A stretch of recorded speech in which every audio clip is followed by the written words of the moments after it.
CC 132 Principles of Microeconomics, the topic Theories of International Trade Part 1 अंतरराष्ट्रीय व्यापार ਦੇ ਸਿਧਾਂਤ ਭਾਗ ਪਹਿਲਾ डिस्कस करांगे। इस थ्योरीज ऑफ इंटरनेशनल ट्रेड च ਅਸੀਂ classical theory of international trades ਅਸੀਂ डिस्कस करांगे।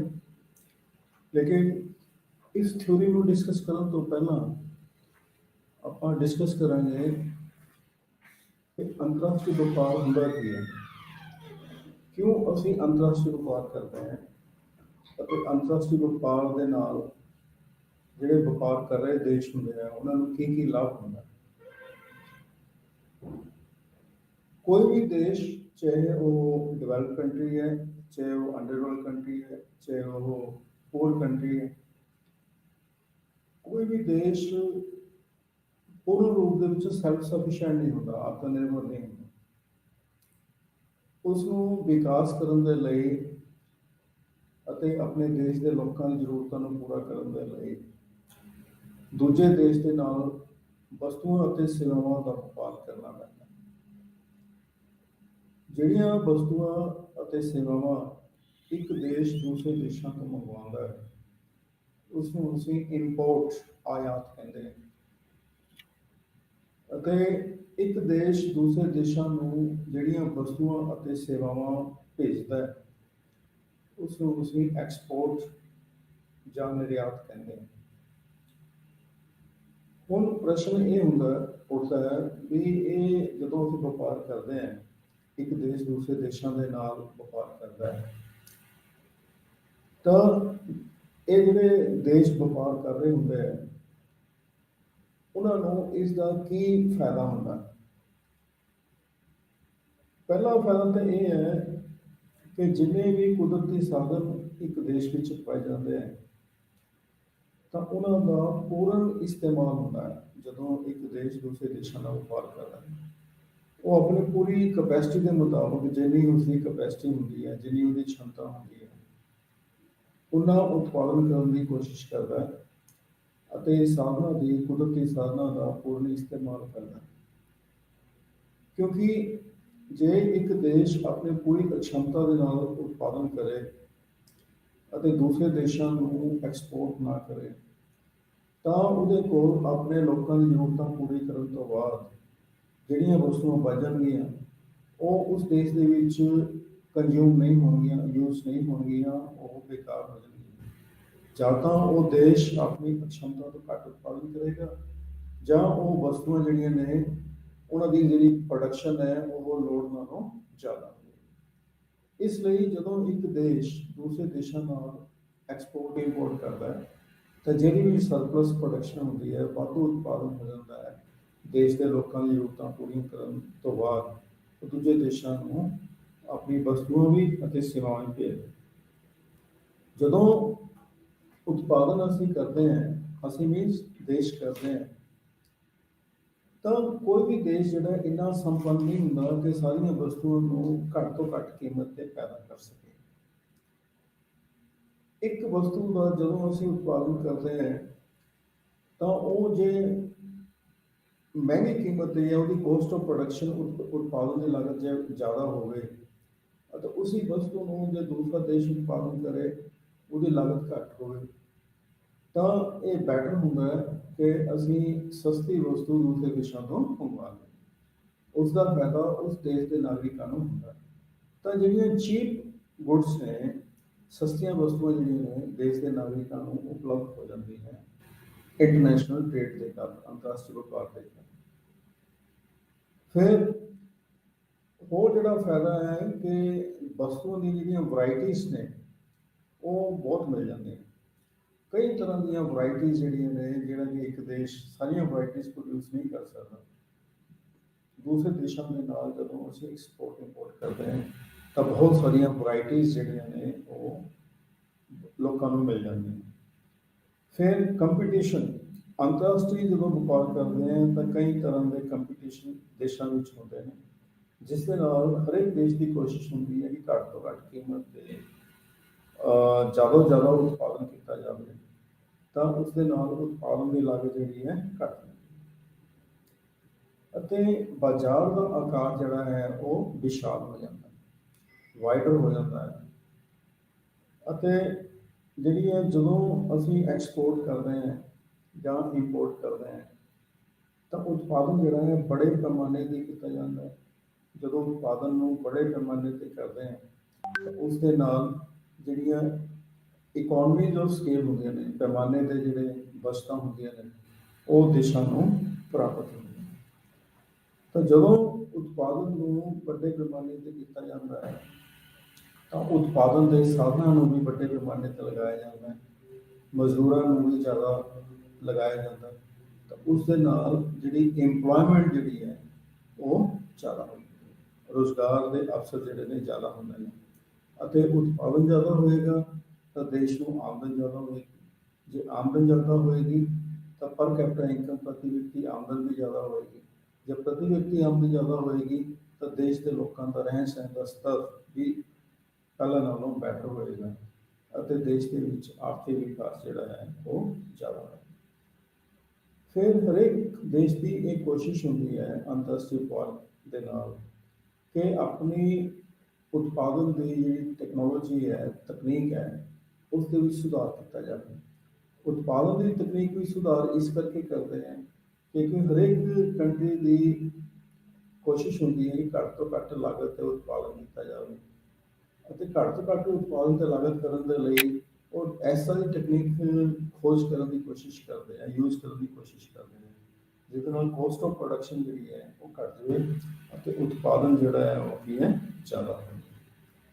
ਅਤੇ ਫਿਰ ਦੋਨੋਂ ਦੇਸ਼ਾਂ ਦੇ ਵਿਚਕਾਰ ਜਾਂ ਜਿਹੜੇ ਵੀ ਦੇਸ਼ ਆਪਸ 'ਚ ਵਪਾਰ ਕਰਦੇ ਹੈ ਉਹਨਾਂ ਵਿੱਚ ਅੰਤਰਰਾਸ਼ਟਰੀ ਪੱਧਰ 'ਤੇ ਸਹਿਯੋਗ, ਕੋਆਪਰੇਸ਼ਨ, ਉਹਨਾਂ ਦੇ ਜਿਹੜੇ ਕਲਚਰਲ ਐਕਸਚੇਂਜ ਹੁੰਦੇ ਨੇ, ਸੱਭਿਆਚਾਰ ਜਿਹੜੇ ਨੇ ਉਹ ਸਾਂਝੇ ਹੁੰਦੇ ਨੇ, ਲੋਕਾਂ 'ਚ ਮਿਲਵਰਤਨ ਹੁੰਦਾ ਅਤੇ ਅੰਤਰਰਾਸ਼ਟਰੀ ਪੱਧਰ 'ਤੇ ਸ਼ਾਂਤੀ ਜਿਹੜੀ ਹੈ ਉਹ ਸਥਾਪਿਤ ਹੁੰਦੀ ਹੈ। ਤਾਂ ਇੰਪਲੋਇਮੈਂਟ ਦੇ ਵਿੱਚ ਵੀ ਵਾਧਾ ਹੁੰਦਾ ਹੈ ਅਤੇ ਕਲਚਰਲ ਰਿਲੇਸ਼ਨਸ ਵੀ। ਤਾਂ ਇਸ ਲਈ ਅੰਤਰਰਾਸ਼ਟਰੀ ਵਪਾਰ ਜਿਹੜੇ ਨੇ ਉਹ ਕੀਤੇ ਜਾਂਦੇ ਨੇ ਕਿਉਂਕਿ ਇਸ ਦੇ ਨਾਲ ਜਿਹੜੇ ਵੀ ਕੰਟਰੀਜ਼ ਅੰਤਰਰਾਸ਼ਟਰੀ ਵਪਾਰ ਕਰਦੇ ਨੇ ਉਹਨਾਂ ਨੂੰ ਇਸ ਦਾ ਕੀ ਹੁੰਦਾ ਹੈ ਲਾਭ। ਹੁਣ ਇਸ classical theory of international trade ਜਿਸ ਨੂੰ ਅਸੀਂ ਪਰੰਪਰਾਗਤ ਅੰਤਰਰਾਸ਼ਟਰੀ ਵਪਾਰ ਦਾ ਸਿਧਾਂਤ ਵੀ ਕਹਿ ਦਿੰਦੇ ਹਾਂ, ਇਸ ਨੂੰ ਅਸੀਂ ਥਿਊਰੀ ਆਫ ਕੰਪੈਰੇਟਿਵ ਕਾਸਟ, ਤੁਲਨਾਤਮਕ ਲਾਗਤ ਦੇ ਸਿਧਾਂਤ ਵੀ ਕਹਿ ਦਿੰਦੇ ਹਾਂ।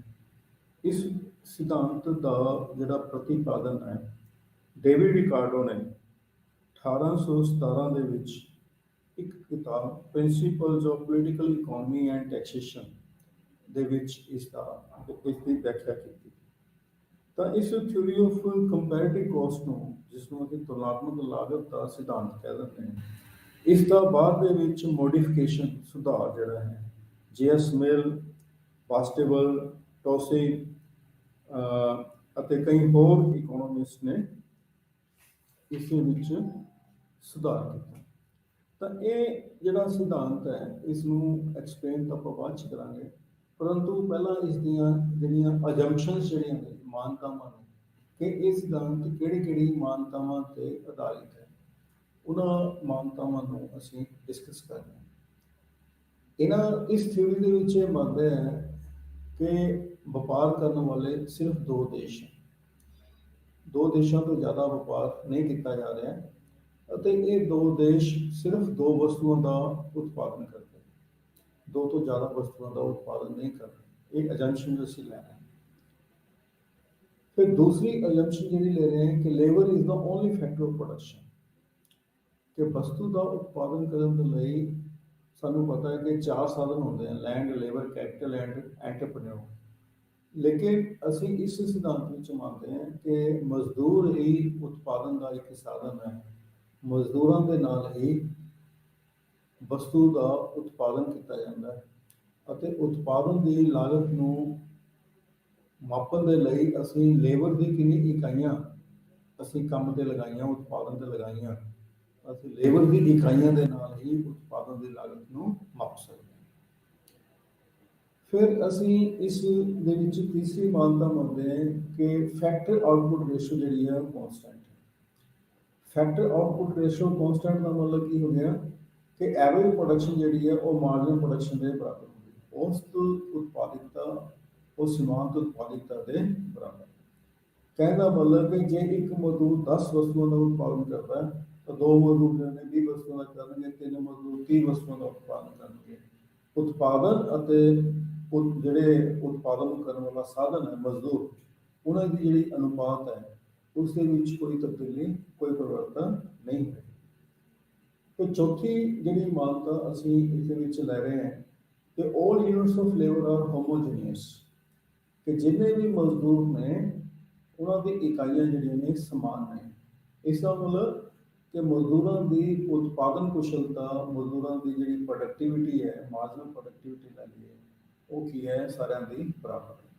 ਕੋਈ ਮਜ਼ਦੂਰ ਘੱਟ ਉਤਪਾਦਨ ਕਰਦਾ ਹੈ ਜਾਂ ਕੋਈ ਜ਼ਿਆਦਾ ਉਤਪਾਦਨ ਕਰਦਾ ਹੈ, ਇਸ ਤਰ੍ਹਾਂ ਨਹੀਂ। ਅਤੇ production is subject to law of constant returns. ਇਹਦਾ ਮਤਲਬ ਕੀ ਹੈ ਕਿ ਉਤਪਾਦਨ ਤੇ ਸਮਾਨ ਪੈਮਾਨੇ ਦਾ ਪ੍ਰਤੀਫਲ ਲਾਗੂ ਹੁੰਦਾ। ਇਹ ਮੈਂ ਹੁਣੀ ਦੱਸਿਆ ਕਿ ਇੱਕ ਮਜ਼ਦੂਰ 10 ਤੇ 2 20 3 30 ਇਸ ਤਰ੍ਹਾਂ ਕਿ ਸਮਾਨ ਪ੍ਰਤੀਫਲ ਦੀ ਦਰ ਦੇ ਨਾਲ ਉਤਪਾਦਨ ਦੇ ਵਿੱਚ ਵਾਧਾ ਹੁੰਦਾ। ਅਤੇ ਫੈਕਟਰ ਆਫ ਪ੍ਰੋਡਕਸ਼ਨ ਜਿਹੜੇ ਉਤਪਾਦਨ ਦੇ ਸਾਧਨ ਨੇ ਉਹ ਕੰਟਰੀ ਦੇ ਵਿਚਕਾਰ ਇੱਕ ਸਟੇਟ ਤੋਂ ਦੂਸਰੀ ਸਟੇਟ ਦੇ ਵਿੱਚ, ਇੱਕ ਰਾਜ ਤੋਂ ਦੂਸਰੇ ਰਾਜ ਦੇ ਵਿੱਚ, ਇੱਕ ਸ਼ਹਿਰ ਤੋਂ ਦੂਸਰੇ ਸ਼ਹਿਰ ਦੇ ਵਿੱਚ ਆਸਾਨੀ ਨਾਲ ਜਾ ਸਕਦੇ, ਪਰਫੈਕਟਲੀ ਮੋਬਾਈਲ, ਪੂਰਨ ਤੌਰ ਤੇ ਗਤੀਸ਼ੀਲ। ਲੇਕਿਨ ਜੇ ਉਹਨਾਂ ਮਜ਼ਦੂਰਾਂ ਨੇ ਇੱਕ ਦੇਸ਼ ਤੋਂ ਦੂਸਰੇ ਦੇਸ਼ 'ਚ ਜਾਣਾ ਹੋਵੇ ਤਾਂ ਪਰਫੈਕਟਲੀ ਇਮੋਬਾਈਲ ਨੇ, ਪੂਰਨ ਤੌਰ ਤੇ ਗਤੀਹੀਨ ਨੇ। ਮਤਲਬ ਇੱਕ ਮਜ਼ਦੂਰ ਜਿਹੜਾ ਹੈ ਇੱਕ ਕੰਟਰੀ ਤੋਂ ਦੂਸਰੇ ਕੰਟਰੀ ਵਿੱਚ ਉਤਪਾਦਨ ਲਈ ਨਹੀਂ ਜਾਂਦਾ, ਲੇਕਿਨ ਵਿਦਿਨ ਦਾ ਕੰਟਰੀ, ਦੇਸ਼ ਦੀ ਸੀਮਾ ਦੇ ਅੰਦਰ ਉਹ ਆਸਾਨੀ ਦੇ ਨਾਲ ਚੱਲ ਜਾਂਦਾ, ਪੂਰਨ ਤੌਰ ਤੇ ਗਤੀਸ਼ੀਲ। ਅਤੇ ਆਵਾਜਾਈ ਦੀ ਕੋਈ ਲਾਗਤ ਨਹੀਂ, ਕੋਈ ਟਰਾਂਸਪੋਰਟੇਸ਼ਨ ਕੋਸਟ ਨਹੀਂ ਹੈ। ਜੇ ਇੱਕ ਵਸਤੂ ਦਾ ਉਤਪਾਦਨ ਇੱਕ ਦੇਸ਼ 'ਚ ਕਰਦਾ ਹੈ, ਉਹਨੂੰ ਦੂਜੇ ਦੇਸ਼ ਵਿੱਚ ਭੇਜਦੇ ਹੈ, ਤਾਂ ਉਹਦੀ ਜਿਹੜੀ ਟਰਾਂਸਪੋਰਟੇਸ਼ਨ ਕੋਸਟ ਹੈ, ਆਵਾਜਾਈ ਦੀ ਕੋਈ ਲਾਗਤ ਨਹੀਂ ਹੁੰਦੀ। 8th ਅਜੰਪਸ਼ਨ ਜਿਹੜੀ ਅਸੀਂ ਲੈ ਰਹੇ ਹਾਂ ਉਹ ਹੈ ਕਿ ਇੰਟਰਨੈਸ਼ਨਲ ਟ੍ਰੇਡ ਜਿਹੜਾ ਹੈ ਉਹ ਫ੍ਰੀ ਹੈ, ਸਾਰੇ ਗਵਰਨਮੈਂਟ ਦੇ ਨਿਯੰਤਰਣ ਤੋਂ, ਗਵਰਨਮੈਂਟ ਕੰਟਰੋਲ ਤੋਂ। ਸਰਕਾਰ ਜਿਹੜਾ ਹੈ ਉਹ ਅੰਤਰਰਾਸ਼ਟਰੀ ਵਪਾਰ ਤੇ ਕੋਈ ਨਿਯੰਤਰਣ ਨਹੀਂ ਕਰਦੀ। ਇਸ ਦਾ ਮਤਲਬ ਹੋਇਆ ਕਿ ਜਿਹੜਾ ਟ੍ਰੇਡ ਹੈ, ਜਿਹੜਾ ਵਪਾਰ ਹੈ ਉਹ ਓਪਨ ਹੈ, ਗਵਰਨਮੈਂਟ ਵੱਲੋਂ ਕੋਈ ਰਿਸਟ੍ਰਿਕਸ਼ਨ ਨਹੀਂ ਹੈ, ਕਲੋਜ਼ਡ ਇਕੋਨਮੀ ਨਹੀਂ ਹੈ, ਓਪਨ ਇਕੋਨਮੀ ਹੈ। ਅਤੇ ਬਿਨਾਂ ਸਰਕਾਰ ਦੀ ਰੋਕ ਟੋਕ ਤੋਂ ਇੱਕ ਦੇਸ਼ ਦੂਸਰੇ ਦੇਸ਼ਾਂ ਦੇ ਨਾਲ ਵਪਾਰ ਕਰ ਸਕਦਾ। ਅਤੇ 9th ਜਿਹੜੀ ਅਜੰਪਸ਼ਨ ਇਹ ਹੈ ਕਿ ਜਿਹੜੇ ਵੀ ਦੇਸ਼ ਅੰਤਰਰਾਸ਼ਟਰੀ ਵਪਾਰ ਦੇ ਵਿੱਚ ਲੱਗੇ ਹੋਏ ਹੈ, ਐਨਗੇਜਡ ਹੈ, ਉਹਨਾਂ ਦੇਸ਼ਾਂ ਦੇ ਵਿੱਚ ਪੂਰਨ ਰੁਜ਼ਗਾਰ ਦੀ ਹਾਲਤ ਪਾਈ ਜਾਂਦੀ ਹੈ। ਜਿੰਨੇ ਵੀ ਵਿਅਕਤੀ, ਇਸ ਦਾ ਮਤਲਬ ਪੂਰਨ ਰੁਜ਼ਗਾਰ ਦਾ ਮਤਲਬ ਹੈ ਜਿੰਨੇ ਵੀ ਵਿਅਕਤੀ ਇੰਪਲੋਇਮੈਂਟ ਲੈਣਾ ਚਾਹੁੰਦੇ ਹੈ, ਉਹਨਾਂ ਨੂੰ ਐਗਜ਼ਿਸਟਿੰਗ ਵੇਜ ਰੇਟ ਦੇ ਉੱਤੇ ਵਰਤਮਾਨ ਮਜ਼ਦੂਰੀ ਦਰ ਤੇ ਰੁਜ਼ਗਾਰ ਪ੍ਰਾਪਤ ਹੋਇਆ ਹੁੰਦਾ। ਕੋਈ ਵੀ ਵਿਅਕਤੀ ਅਨਇੰਪਲੋਇਡ ਜਾਂ ਬੇਰੁਜ਼ਗਾਰ ਨਹੀਂ। ਤਾਂ ਫਿਰ 10th ਅਜੰਪਸ਼ਨ ਅਸੀਂ ਲੈਂਦੇ ਹਾਂ ਕਿ ਵਸਤੂ ਬਾਜ਼ਾਰ ਦੇ ਵਿੱਚ ਅਤੇ ਸਾਧਨ ਬਾਜ਼ਾਰ ਦੇ ਵਿੱਚ ਪੂਰਨ ਪ੍ਰਤੀਯੋਗਿਤਾ ਹੈ। ਪੂਰਨ ਪ੍ਰਤੀਯੋਗਿਤਾ ਗੁੱਡਸ ਮਾਰਕੀਟ ਦਾ ਮਤਲਬ ਕਿ ਖਰੀਦਦਾਰ ਅਤੇ ਵੇਚਣ ਵਾਲਿਆਂ ਨੂੰ ਪੂਰੀ ਗਿਆਨ ਹੁੰਦਾ ਹੈ। ਵੇਚਣ ਵਾਲੇ ਤੇ ਖਰੀਦਣ ਵਾਲੇ ਬਹੁਤ ਜ਼ਿਆਦਾ ਹੁੰਦੇ ਹਨ, ਸਾਨੂੰ ਪਤਾ ਹੈ ਗੁੱਡਸ ਮਾਰਕੀਟ 'ਚ ਪਰਫੈਕਟ ਕੰਪੀਟੀਸ਼ਨ। ਫੈਕਟਰ ਮਾਰਕੀਟ ਮਤਲਬ ਕਿ ਜਿਹੜੀ ਮਜ਼ਦੂਰ ਮਾਰਕੀਟ ਹੈ ਉਹਦੇ ਵਿੱਚ ਪੂਰਨ ਪ੍ਰਤੀਯੋਗਿਤਾ ਹੈ। ਅਸੀਂ ਉਸਦੇ ਕੁਝ ਫੀਚਰ ਉੱਪਰ ਕਰ ਚੁੱਕੇ ਹਾਂ ਕਿ ਹੋਮੋਜੀਨੀਅਸ ਲੇਬਰ ਯੂਨਿਟਸ ਹੁੰਦੀਆਂ ਨੇ, ਉਤਪਾਦਨ ਦੀ ਕੁਸ਼ਲਤਾ ਉਹਨਾਂ 'ਚ ਬਰਾਬਰ ਹੁੰਦੀ ਹੈ। ਇਸ ਤਰ੍ਹਾਂ ਫਿਰ ਦੇਰ ਇਜ਼ ਸਟੇਟ ਬੈਲੈਂਸ, ਵਪਾਰ ਸੰਤੁਲਿਤ ਹੁੰਦਾ ਹੈ। ਕਿ ਇਸ ਦਾ ਮਤਲਬ ਹੈ ਕਿ value of export is equal to value of import, ਕਿ ਜਿੰਨਾ ਅਸੀਂ ਨਿਰਯਾਤ ਕਰਦੇ ਹਾਂ ਉਸ ਦਾ ਮੁੱਲ ਆਯਾਤ ਦੇ ਮੁੱਲ ਦੇ ਬਰਾਬਰ ਹੁੰਦਾ ਹੈ। ਮਤਲਬ ਐਕਸਪੋਰਟ ਦਾ ਮੁੱਲ ਇੰਪੋਰਟ ਦੇ ਮੁੱਲ ਦੇ ਬਰਾਬਰ ਹੁੰਦਾ, ਆਯਾਤ ਨਿਰਯਾਤ ਦੇ ਬਰਾਬਰ ਹੁੰਦਾ। ਐਕਸਪੋਰਟ ਇੰਪੋਰਟ ਨਾਲੋਂ ਜ਼ਿਆਦਾ ਨਹੀਂ ਹੁੰਦਾ, ਨਾ ਹੀ ਇੰਪੋਰਟ ਐਕਸਪੋਰਟ ਦੇ ਨਾਲੋਂ ਜ਼ਿਆਦਾ ਹੁੰਦਾ। ਇਹ ਅਜੰਪਸ਼ਨਸ ਨੇ। ਇਹਨਾਂ ਅਜੰਪਸ਼ਨਸ ਜਾਂ ਇਹਨਾਂ ਮਾਨਤਾਵਾਂ ਦੇ ਆਧਾਰਿਤ ਇਹ ਜਿਹੜੇ ਸਿਧਾਂਤ ਦਾ ਪ੍ਰਤੀਪਾਦਨ ਕੀਤਾ ਹੈ। ਤਾਂ ਸਭ ਤੋਂ ਪਹਿਲਾਂ ਅਸੀਂ ਡਿਸਕਸ ਕਰਦੇ ਹਾਂ ਇਹ ਜਿਹੜਾ ਅੰਤਰਰਾਸ਼ਟਰੀ ਵਪਾਰ ਦਾ ਜਿਹੜਾ ਆਧਾਰ ਹੈ, ਇਸ ਨੂੰ ਅਸੀਂ ਦੋ ਹਿੱਸਿਆਂ ਵਿੱਚ ਪੜ੍ਹਦੇ ਹਾਂ। ਪਹਿਲਾ ਹੈ ਐਬਸੋਲੂਟ ਡਿਫਰੈਂਸ ਇਨ ਕਾਸਟ। ਐਬਸੋਲੂਟ ਡਿਫਰੈਂਸ ਇਨ ਕਾਸਟ ਕੀ ਹੈ, ਇਹਨੂੰ ਪੰਜਾਬੀ 'ਚ ਕਹਿੰਦੇ ਆ ਲਾਗਤਾਂ ਵਿੱਚ ਨਿਰਪੇਕਸ਼ ਅੰਤਰ, ਐਬਸੋਲੂਟ ਮਨੀ ਨਿਰਪੇਕਸ਼ ਅੰਤਰ, ਇਹ ਜਿਹੜਾ ਸਿਧਾਂਤ ਹੈ ਐਡਮ ਸਮਿਥ ਨੇ ਦਿੱਤਾ। ਉਹਨਾਂ ਦੇ ਮੁਤਾਬਕ ਅੰਤਰਰਾਸ਼ਟਰੀ ਵਪਾਰ ਦਾ ਆਧਾਰ ਕੀ ਹੈ? ਦੋਨੋਂ ਦੇਸ਼ਾਂ ਦੇ ਵਿਚਕਾਰ ਨਿਰਪੇਕਸ਼ ਲਾਗਤ ਵਿੱਚ ਅੰਤਰ। ਤਾਂ ਨਿਰਪੇਕਸ਼ ਲਾਗਤ ਵਿੱਚ ਅੰਤਰ ਤੋਂ ਕੀ ਮਤਲਬ ਹੈ ਕਿ ਇੱਕ ਦੇਸ਼ ਉਸ ਵਸਤੂ ਨੂੰ ਉਤਪਾਦਨ ਕਰੇਗਾ, ਉਸ ਵਸਤੂ ਦਾ ਉਤਪਾਦਨ ਕਰੇਗਾ ਜਿਸ ਦੇ ਵਿੱਚ ਨਿਰਪੇਕਸ਼ ਲਾਗਤ, ਮਤਲਬ ਦੂਸਰੇ ਦੇਸ਼ ਦੇ ਨਾਲੋਂ ਉਸ ਦੇਸ਼ ਦੇ ਵਿੱਚ ਲਾਗਤ ਉਤਪਾਦਨ ਦੀ ਕੀ ਹੈ, ਘੱਟ ਹੋਵੇ, ਅਤੇ ਦੂਸਰਾ ਦੇਸ਼ ਉਸ ਵਸਤੂ ਦਾ ਉਤਪਾਦਨ ਨਹੀਂ ਕਰੇਗਾ ਜਿਸ ਦੇ ਵਿੱਚ ਨਿਰਪੇਕਸ਼ ਲਾਗਤ ਉਸੇ ਵਸਤੂ ਦਾ ਉਤਪਾਦਨ ਕਰਨ ਦੇ ਨਾਲ ਜ਼ਿਆਦਾ ਹੋਵੇ। ਇਸ ਨੂੰ ਅਸੀਂ ਇਸ ਟੇਬਲ ਦੇ ਰਾਹੀਂ, ਜਿਹੜਾ ਟੇਬਲ ਬਣ ਦਿੱਤਾ ਹੋਇਆ ਹੈ, ਇਸ ਦੇ ਰਾਹੀਂ ਇਸ ਨੂੰ ਐਕਸਪਲੇਨ ਕਰ ਸਕਦੇ। ਜਿਸ ਤਰ੍ਹਾਂ ਅਸੀਂ ਮਾਨਤਾ 'ਚ ਲਿਆ ਕਿ ਉਤਪਾਦਨ ਦਾ ਜਿਹੜਾ ਸਾਧਨ ਹੈ ਉਹ ਸਿਰਫ ਲੇਬਰ ਹੈ, ਮਜ਼ਦੂਰ ਨੇ ਉਤਪਾਦਨ ਦਾ ਸਾਧਨ। ਅਸੀਂ ਇਸ ਉਤਪਾਦਨ ਦੀ ਲਾਗਤ ਨੂੰ ਇਹ ਮੰਨ ਕੇ ਚੱਲਦੇ ਹਾਂ ਕਿ ਲੇਬਰ, ਕਿੰਨੇ ਲੇਬਰ ਅਸੀਂ ਲਗਾਉਂਦੇ ਹਾਂ, ਕਿੰਨੇ ਮਜ਼ਦੂਰ ਲਗਾਉਂਦੇ ਹਾਂ, ਉਸ ਦੇ ਨਾਲ ਅਸੀਂ ਉਤਪਾਦਨ ਦੀ ਲਾਗਤ ਨੂੰ ਮਾਪ ਸਕਦੇ ਹਾਂ। ਮੰਨ ਲਓ ਦੋ ਦੇਸ਼ ਹੈ, ਇੰਡੀਆ ਅਤੇ ਨੇਪਾਲ। ਇਹ ਦੋ ਵਸਤੂਆਂ ਪੈਦਾ ਕਰਦੇ ਨੇ, ਰਾਈਸ ਐਂਡ ਵੀਟ, ਚਾਵਲ ਅਤੇ ਕਣਕ। ਤਾਂ ਅੰਤਰਰਾਸ਼ਟਰੀ ਵਪਾਰ ਤੋਂ ਪਹਿਲਾਂ ਇੰਡੀਆ ਦੇ ਵਿੱਚ ਇੱਕ ਮਜ਼ਦੂਰ ਪ੍ਰਤੀ ਦਿਨ, ਮਤਲਬ ਹਰ ਰੋਜ਼ 2 ਇਕਾਈਆਂ ਚਾਵਲ ਦੀਆਂ ਅਤੇ 4 ਇਕਾਈਆਂ ਜਿਹੜੀਆਂ ਨੇ ਉਹ ਗੇਹੂੰ ਦੀਆਂ ਪੈਦਾ ਕਰ ਸਕਦਾ। ਲੇਕਿਨ ਨੇਪਾਲ ਦੇ ਵਿੱਚ ਇੱਕ ਮਜ਼ਦੂਰ 4 ਇਕਾਈਆਂ ਚਾਵਲ ਦੀਆਂ ਅਤੇ 2 ਇਕਾਈਆਂ ਗੇਹੂੰ ਦੀਆਂ ਪੈਦਾ ਕਰਦਾ। ਤਾਂ ਟੋਟਲ ਜਿਹੜੀ ਪ੍ਰੋਡਕਸ਼ਨ ਹੈ ਦੋਨੋਂ ਕੰਟਰੀ ਦੇ ਵਿੱਚ ਰਾਈਸ ਦੀ 6 ਇਕਾਈਆਂ ਹੋ ਸਕਦੀ ਹੈ ਜਾਂ 6 ਇਕਾਈਆਂ ਕਣਕ ਦੀ ਹੋ ਸਕਦੀ ਹੈ। ਹੁਣ ਇਸ ਟੇਬਲ ਤੋਂ ਇਹ ਕਲੀਅਰ ਹੋ ਰਿਹਾ ਹੈ ਕਿ ਇੰਡੀਆ ਦੇ ਵਿੱਚ ਇੱਕ ਮਜ਼ਦੂਰ ਕਣਕ ਜ਼ਿਆਦਾ ਪੈਦਾ ਕਰਦਾ ਹੈ, ਵੀਟ ਜ਼ਿਆਦਾ ਪੈਦਾ ਕਰਦਾ ਹੈ ਅਤੇ ਰਾਈਸ ਘੱਟ ਪੈਦਾ ਕਰਦਾ ਹੈ। ਅਤੇ ਨੇਪਾਲ ਦੇ ਵਿੱਚ ਮਜ਼ਦੂਰ ਜਿਹੜਾ ਹੈ, ਇੱਕ ਮਜ਼ਦੂਰ ਇੱਕ ਦਿਨ ਦੇ ਵਿੱਚ ਚਾਵਲ ਦੀ ਇਕਾਈਆਂ ਜ਼ਿਆਦਾ ਪ੍ਰੋਡਿਊਸ ਕਰਦਾ ਹੈ ਅਤੇ ਵੀਟ ਦੀ ਇਕਾਈਆਂ ਘੱਟ ਪ੍ਰੋਡਿਊਸ ਕਰਦਾ ਹੈ। ਜੇ ਨੇਪਾਲ ਦੇ ਵਿੱਚ ਵੀਟ ਦੀ, ਗੇਹੂੰ ਦੀ ਉਤਪਾਦਨ ਘੱਟ ਹੁੰਦਾ ਹੈ, ਇਹਦਾ ਮਤਲਬ ਗੇਹੂੰ ਦੀ ਜਿਹੜੀ ਲਾਗਤ ਹੈ ਉਹ ਕੀ ਹੈ, ਜ਼ਿਆਦਾ। ਇਸੇ ਤਰ੍ਹਾਂ ਕਿਉਂਕਿ ਇੰਡੀਆ ਦੇ ਵਿੱਚ ਰਾਈਸ ਦੀ ਉਤਪਾਦਨ ਇੱਕ ਮਜ਼ਦੂਰ ਘੱਟ ਕਰਦਾ ਅਤੇ ਵੀਟ ਦੀ ਇਕਾਈਆਂ ਜ਼ਿਆਦਾ ਉਤਪਾਦਨ ਕਰਦਾ, ਇਸ ਕਰਕੇ ਅਸੀਂ ਕਹਿ ਸਕਦੇ ਹਾਂ ਕਿ ਰਾਈਸ ਦੀ ਜਿਹੜੀ ਐਬਸੋਲੂਟ ਕੋਸਟ ਆਫ ਪ੍ਰੋਡਕਸ਼ਨ ਹੈ, ਨਿਰਪੇਕਸ਼ ਲਾਗਤ ਹੈ, ਉਹ ਕੀ ਹੈ, ਵੀਟ ਦੇ ਨਾਲੋਂ ਕੀ ਹੈ, ਜ਼ਿਆਦਾ ਹੈ। ਮਤਲਬ ਜੇ ਅਸੀਂ ਵੀਟ ਨੂੰ ਰਾਈਸ ਦੇ ਨਾਲ ਕੰਪੇਅਰ ਕਰਦੇ ਹਾਂ ਤਾਂ ਐਡਮ ਸਮਿਥ ਦੇ ਮੁਤਾਬਕ ਕਿਉਂਕਿ ਕੋਸਟ ਆਫ ਪ੍ਰੋਡਕਸ਼ਨ ਜਿਹੜੀ ਉਤਪਾਦਨ ਦੀ ਲਾਗਤ ਨੇਪਾਲ ਦੇ ਨਾਲੋਂ ਵੀਟ ਦੀ ਇੰਡੀਆ ਵਿੱਚ ਘੱਟ ਹੈ ਅਤੇ ਨੇਪਾਲ ਦੇ ਵਿੱਚ ਰਾਈਸ ਦੀ ਜਿਹੜੀ ਲਾਗਤ ਹੈ ਉਹ ਇੰਡੀਆ ਦੇ ਨਾਲੋਂ ਘੱਟ ਹੈ, ਇਸ ਕਰਕੇ ਇੰਡੀਆ ਨੂੰ ਆਪਣੇ ਮਜ਼ਦੂਰ ਜਿਹੜੇ ਨੇ, ਦੋਨੋਂ ਮਜ਼ਦੂਰ, ਦੋ ਮਜ਼ਦੂਰ ਹੋ ਗਏ ਨਾ, ਇੱਕ ਮਜ਼ਦੂਰ ਜਿਹੜਾ ਹੈ ਉਹ ਰਾਈਸ ਪੈਦਾ ਕਰਦਾ, ਦੂਜਾ ਮਜ਼ਦੂਰ ਵੀਟ ਪੈਦਾ ਕਰਦਾ।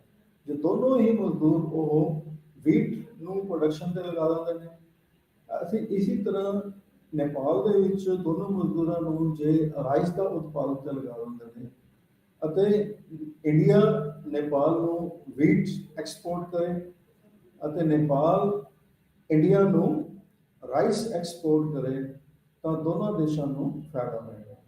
ਇਹ ਕਿਉਂ ਕਰਨਾ ਚਾਹੀਦਾ ਹੈ?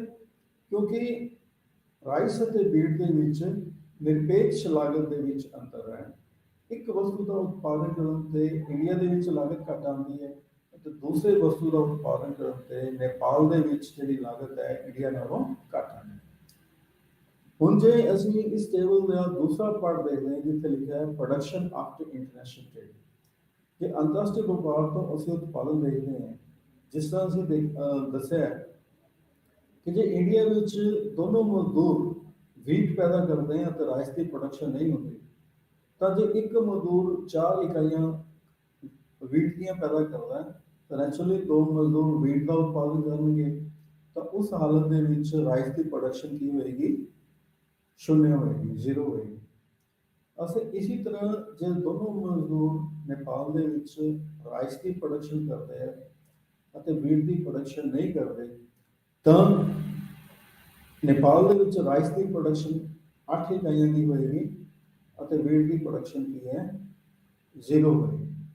ਤਾਂ ਹੁਣ ਆਫਟਰ ਇੰਟਰਨੈਸ਼ਨਲ ਟ੍ਰੇਡ, ਅੰਤਰਰਾਸ਼ਟਰੀ ਵਪਾਰ ਤੋਂ ਬਾਅਦ ਰਾਈਸ ਦੀ ਪ੍ਰੋਡਕਸ਼ਨ ਜਿਹੜੀ ਹੈ ਟੋਟਲ 8 ਇਕਾਈਆਂ ਹੋ ਰਹੀ ਹੈ ਅਤੇ ਵੀਟ ਦੀ ਜਿਹੜੀ ਉਤਪਾਦਨ ਹੈ ਉਹ ਵੀ 8 ਇਕਾਈਆਂ ਹੋ ਰਹੀ ਹੈ। ਜਦੋਂ ਕਿ ਜੇ ਇਸ ਤਰ੍ਹਾਂ ਨਹੀਂ ਕਰਦੇ ਅੰਤਰਰਾਸ਼ਟਰੀ ਵਪਾਰ ਤੋਂ ਪਹਿਲਾਂ, ਤਾਂ ਰਾਈਸ ਅਤੇ ਵੀਟ ਦਾ ਉਤਪਾਦਨ ਕੀ ਹੈ 6-6 ਇਕਾਈਆਂ ਦਾ ਹੁੰਦਾ ਹੈ। ਲੇਕਿਨ ਜੇ ਇਸ ਤਰ੍ਹਾਂ ਕਰਦੇ ਮਤਲਬ ਕਿ ਇੰਡੀਆ ਦੇ ਵਿੱਚ ਦੋਨੋਂ ਮਜ਼ਦੂਰ ਜਿਹੜੇ ਨੇ ਵੀਟ ਦਾ ਉਤਪਾਦਨ ਕਰਦੇ ਹੈ ਅਤੇ ਨੇਪਾਲ ਦੇ ਵਿੱਚ ਰਾਈਸ ਦੀ ਪ੍ਰੋਡਕਸ਼ਨ ਹੁੰਦੀ ਹੈ, ਤਾਂ ਉਤਪਾਦਨ ਜਿਹੜਾ ਹੈ 6 ਇਕਾਈਆਂ ਤੋਂ ਵੱਧ ਕੇ 8 ਇਕਾਈਆਂ ਦਾ ਹੋ ਜਾਂਦਾ।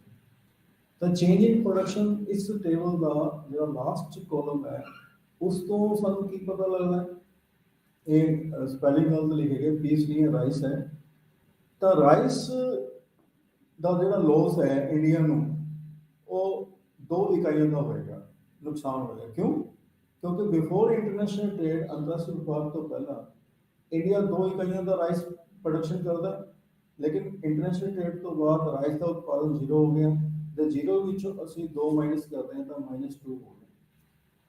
ਤਾਂ ਲੇਕਿਨ ਵੀਟ ਦਾ ਪ੍ਰੋਡਕਸ਼ਨ ਜਿਹੜਾ ਹੈ ਉਹ 4 ਇਕਾਈਆਂ ਪਲੱਸ ਹੋ ਗਿਆ, ਜ਼ਿਆਦਾ ਹੋ ਗਿਆ, ਕਿਉਂਕਿ ਅੰਤਰਰਾਸ਼ਟਰੀ ਵਪਾਰ ਤੋਂ ਪਹਿਲਾਂ ਇੱਕ ਮਜ਼ਦੂਰ 4 ਇਕਾਈਆਂ ਕਣਕ ਦੀਆਂ ਪੈਦਾ ਕਰਦਾ ਹੈ, ਗੇਹੂੰ ਦੀਆਂ ਪੈਦਾ ਕਰਦਾ ਹੈ, ਲੇਕਿਨ ਅੰਤਰਰਾਸ਼ਟਰੀ ਵਪਾਰ ਤੋਂ ਬਾਅਦ 8 ਇਕਾਈਆਂ ਪੈਦਾ ਕਰਦਾ ਹੈ। ਤਾਂ 8 - 4 ਅਸੀਂ ਦੇਖਦੇ ਹਾਂ ਤਾਂ 4 ਇਕਾਈਆਂ ਉਤਪਾਦਨ ਦੀਆਂ ਵੀਟ ਦੀਆਂ ਇੰਡੀਆ ਦੇ ਵਿੱਚ ਜ਼ਿਆਦਾ ਹੋ ਗਈ। ਇਸੇ ਤਰ੍ਹਾਂ ਅਸੀਂ ਜੇ ਨੇਪਾਲ ਦਾ ਦੇਖਦੇ ਹਾਂ, ਨੇਪਾਲ ਦੇ ਵਿੱਚ ਅੰਤਰਰਾਸ਼ਟਰੀ ਵਪਾਰ ਤੋਂ ਪਹਿਲਾਂ ਰਾਈਸ ਦਾ ਉਤਪਾਦਨ 4 ਇਕਾਈਆਂ ਦਾ ਹੁੰਦਾ ਹੈ ਅਤੇ ਅੰਤਰਰਾਸ਼ਟਰੀ ਵਪਾਰ ਤੋਂ ਬਾਅਦ 8 ਇਕਾਈਆਂ ਦਾ ਹੁੰਦਾ ਹੈ। 8 - 4 ਜਦੋਂ ਅਸੀਂ ਕਰਦੇ ਹਾਂ ਤਾਂ ਸਾਡੇ ਕੋਲ ਟੋਟਲ ਪ੍ਰੋਡਕਸ਼ਨ ਜਿਹੜੀ ਮਤਲਬ ਚੇਂਜ ਇਨ ਪ੍ਰੋਡਕਸ਼ਨ ਜਿਹੜੀ ਹੈ ਉਹ 4 ਇਕਾਈਆਂ ਜ਼ਿਆਦਾ ਹੋ ਗਈ। ਅਤੇ ਕਣਕ ਦਾ ਉਤਪਾਦਨ ਕਿੰਨਾ ਘਟ ਗਿਆ, ਪਹਿਲਾਂ ਇੱਕ ਮਜ਼ਦੂਰ 2 ਇਕਾਈਆਂ ਕਣਕ ਦੀਆਂ ਪੈਦਾ ਕਰਦਾ ਨੇਪਾਲ ਦੇ ਵਿੱਚ, ਅਤੇ ਅੰਤਰਰਾਸ਼ਟਰੀ ਵਪਾਰ ਤੋਂ ਬਾਅਦ 0 ਪੈਦਾ ਕਰਦਾ, ਤਾਂ 0 - 2 ਕਿੰਨਾ ਹੋ ਗਿਆ, -2। ਤਾਂ ਚੇਂਜ ਇਨ ਪ੍ਰੋਡਕਸ਼ਨ ਜੇ ਅਸੀਂ ਦੇਖਦੇ ਹਾਂ ਤਾਂ -2 + 4, ਤਾਂ ਐਡੀਸ਼ਨਲ ਜਿਹੜੀ ਪ੍ਰੋਡਕਸ਼ਨ ਹੋ ਗਈ ਰਾਈਸ ਦੀ ਉਹ ਹੋ ਗਈ 2 ਇਕਾਈਆਂ ਦੀ, ਅਤੇ ਵੀਟ ਦੀ ਜਿਹੜੀ ਐਡੀਸ਼ਨਲ ਪ੍ਰੋਡਕਸ਼ਨ ਕਿੰਨੀ ਹੋ ਗਈ, ਉਹ ਵੀ 2 ਇਕਾਈਆਂ ਦੀ। ਤਾਂ ਨੈਟ ਗੇਨ ਦੋਨੋਂ ਦੇਸ਼ਾਂ ਨੂੰ 2 ਇਕਾਈਆਂ ਰਾਈਸ ਦੀਆਂ ਹੁੰਦੀਆਂ ਨੇ, 2 ਇਕਾਈਆਂ ਕੀ ਹੈ, ਵੀਟ ਦੀਆਂ ਹੁੰਦੀਆਂ। ਤਾਂ ਇਸ ਦਾ ਮਤਲਬ ਜੇ ਇੰਡੀਆ ਵਿਸ਼ਿਸ਼ਟਤਾ ਹਾਸਲ ਕਰਦਾ ਹੈ ਆਪਣੇ ਵੀਟ ਨੂੰ ਪ੍ਰੋਡਿਊਸ ਕਰਨ ਦੇ ਵਿੱਚ, ਅਤੇ ਨੇਪਾਲ ਵਿਸ਼ਿਸ਼ਟਤਾ ਹਾਸਲ ਕਰਦਾ ਹੈ ਆਪਣੇ ਰਾਈਸ ਨੂੰ ਪ੍ਰੋਡਕਸ਼ਨ ਕਰਨ ਦੇ ਵਿੱਚ, ਤਾਂ ਇੰਡੀਆ ਨੇਪਾਲ ਨੂੰ ਵੀਟ ਐਕਸਪੋਰਟ ਕਰਦਾ ਹੈ ਅਤੇ ਨੇਪਾਲ ਇੰਡੀਆ ਨੂੰ ਰਾਈਸ ਐਕਸਪੋਰਟ ਕਰਦਾ ਹੈ, ਤਾਂ ਦੋਨਾਂ ਦੇਸ਼ਾਂ ਨੂੰ ਕੀ ਹੋਏਗਾ, 2-2 ਇਕਾਈਆਂ ਦਾ ਲਾਭ ਹੋਏਗਾ।